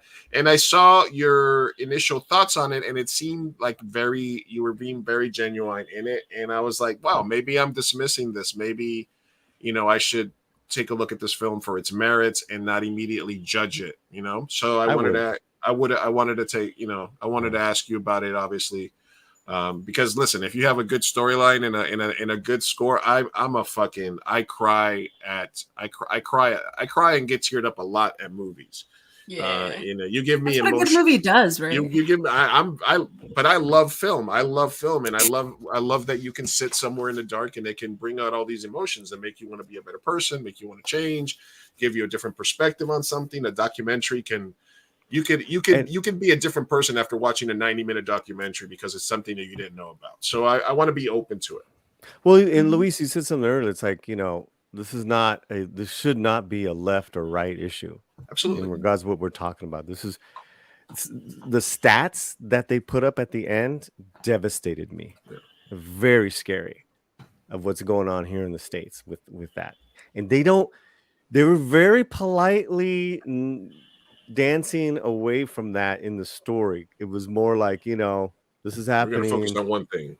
They're focused on you know, like, you know, this thing happening in Latin America, but they said the biggest market is the US for this, what's going on. And so no, it's not a right or left thing. I didn't feel that any of that at all. It had a lot of great humor in it at the right moments because it's so serious. You know, great actors from Narcos Mexico, done for $14 million. I mean, it made that the first day. This is, you know, so yeah. Yeah, absolutely, man. And I think it's an awesome. I think, look, let's add that to the list of things that us and Polly agree on. Biden is horrible. The DNC is the most corrupt organization on the planet. They all are. And they all are. They all are. And child trafficking is wrong. We can all agree on that one. And it affects our people in Central America, South America, Mexico a lot, bro. And so yeah, definitely. Yeah, I'm a crier looking like movies. I because I have so many things about dogs, and when I scroll Facebook, I get all these dog stories, these dog rescue stories, and sometimes I'm just like, oh, I got to go hug my dogs right away. They're all asleep, and the Belgian is right here next to me. Let's do Belgian Cam before we go. All right, that's Belgian Cam. Wait, where is he? Yeah, is that Milo? I see the butt. That's Milo. That's the butt. That's Milo. Wait, there he is. Oh, Milo. Milo. He's up. Milo. Can't see him. Nope, just see your leg. That's it. Milo. Oh, there he is. Look at my dog. Oh, baby. Hey, oh, he's a cutie. Hey, he's a cutie. Honey, come here. Everyone's showing off their dogs. I can't let go. Come here. Come here. Bring your chair. Sorry, it's a mess. My dogs are destroying my house. Here's Honey. Oh, it's a dog off. Milo, come here. Get up here. Oh my God. It's a dog party. Oh, it's a dog off. Look at the doggies. Holly, what's your dog's name? This is Mr. Butters. Mr. Butters. Hi, Mr. Butters. Oh, he is so calm. What? You fucking woke me up. I'm gonna go back to sleep. How old is Mr. Butters? Butters, I think, is like 4 now. He's a fat butt. Cute, he's so fluffy. And he's a boy too. All right, baby. And then of course the other one comes by because he's jealous. Oh yeah, I love dogs. You have 2? You like dags? Bearman, Active Killing, The Look of Silence, all these Oppenheimer dogs, they make you cry. Yeah. Yes, Milo's in the house. Mello. Nice. All right, guys. Polly, once again, man, That's the show. I appreciate you for coming on and having your takes and sticking by them. And you know, we're always down to collaborate or come in a constructive and honest fashion, talk about any of the subjects that affect Latinos. You know, we're always down to clown with regards to that. And we thank you for doing this impromptu meeting here with us tonight. Yeah, thank you for being here, Polly. Also, who is that? That's More importantly, Bandito. Look at that little beauty. Hola, Bandit. Bandito. Yeah. They're brothers. He's just more Chihuahua. Yeah, I was gonna say, what? You know, that's cool. You get the best of both worlds, though. You get one fluffy one short coat. Yeah, no, thanks for having me on, man. I always appreciate it. And we need to get the Mi Gente crew live on our show. Hell yeah. Yeah, we're in. Also, whenever I do your show again, I need to talk about Aristotle and Dante because I read that while I was in Europe. Oh God, I love that book. I loved I love it. that book. Yeah. I So lo- I was like, okay. when I read it years ago, someone just had recommended to me, and I was just like, "Oh, okay, cool." And then I read it, and at the end, I realized, it was a young gay guy coming, You but didn't like get it? You didn't realize it? no, because I'm not coming at it, you know, From that perspective. from Yeah. that And then, perspective. yeah. What I got was a kid was such a loner, and it was so Yeah. beautiful, and Yeah. so it was really. But then you read it again, you're like, oh, okay. You're like, I get it. Yeah. So I hope the movie does it justice. I hope so too. Is that the And one that's coming out Cultura. about? Leah Lynn is directing. We talked about it when I guested on Latino Slant, but I hadn't read the book, and this was right before Europe, so I read it now. Is that the one about like the Prince I of loved England and like the guy from the U.S. falling in No, love? no, they're No, it's a Latino. Yeah. Oh no, no, there was takes place in Texas in the 80s. no. There was a trailer for something that happened today, and it was like it's like the president's son and the king and the Prince of England. The royal, right? But it's a gay like rom-com / drama. Okay, Yeah. I'll look it looks pretty up. interesting. Yeah, I'll the look it royal. We'll check it All out. right. All right. Yeah, Well, yeah. We'd love to be on. I think what's really important is that great art, hits us in different places, and like you Absolutely. said, like, oh, you didn't get it. It's like, no, I didn't. I'm not coming from it. This is where I'm coming from. But it affected me, like Exactly. Sound of Freedom did, or whatever artist, and then he happens to be gay. You learn after Mhm. the fact. It's like, well, I don't care, man. I was affected by it. This is amazing. Yeah. And so I'm always hitting that up on my with my audiences. I feel that a lot of people nowadays, when with the reactions, right? It's like Mhm. they're quick to react in a negative fashion, and doesn't do anyone any good. Mhm. Oh, this is groomer. Oh, this is that. It's like, calm down. You know what I'm saying? Like, shit ain't like that. And we gotta cooler heads always prevail, Luis. absolutely, man. And like I said, we're Yeah. not a monolith. We come from all over the place. We come at things from different perspectives, from different life experiences. But at the end of the day, we're all from the same, tree of the evolutionary tree. So we got to love each other, support each other. And even though we might not always agree with each other, realize that we're all stuck on this same rock together. So might as Oh well my make the most God, of he's it. getting existential again. Jesus. Well, can you just not deny that? You got to just let me be. You can't just always say that. Continue. We're on the rock. We're all on this rock together, and we're floating to an infinite space and time, and we don't know how much longer we have until we crash into another rock, and we're all evaporized. So let's just love each other, make art, and love each other. So, Polly, thank you very much for stopping by, man. We'll say goodbye. Me and Sophia give our goodbyes, but you're always welcome. You always got the card block. Love you, Polly. Love you guys. Got the link, right, brother? I'll talk to you soon. Talk to you later. Bye. Bye. Oh gosh, I love him. Fuck yeah. Well, I mean, an impromptu Polly. Yeah. 3 hours. Good night. Que tenga buena noche.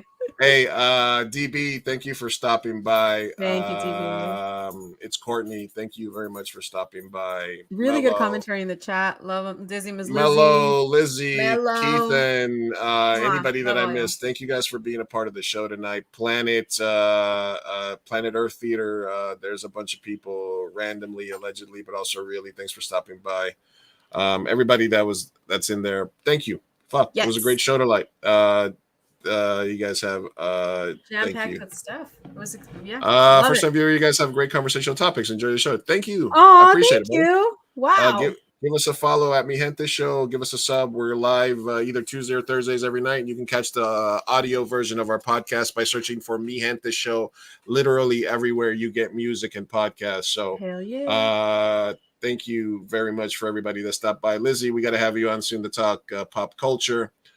Thank you, everybody, for stopping us. We've done 3 hours. We're done. Yeah, we're done. Leave It's a like, wrap. leave a comment. Love y'all. People like all that good Next stuff. week. We love you. Peace. We'll try better next time. Hasta Peace out. luego.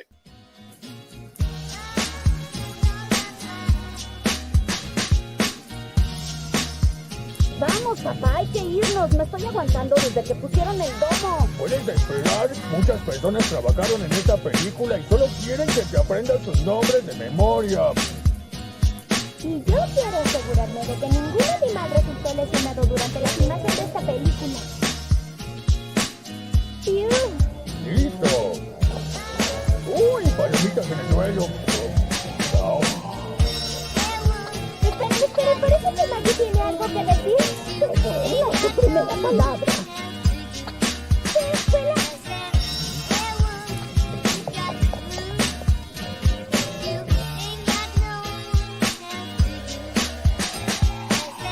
¡4 años después!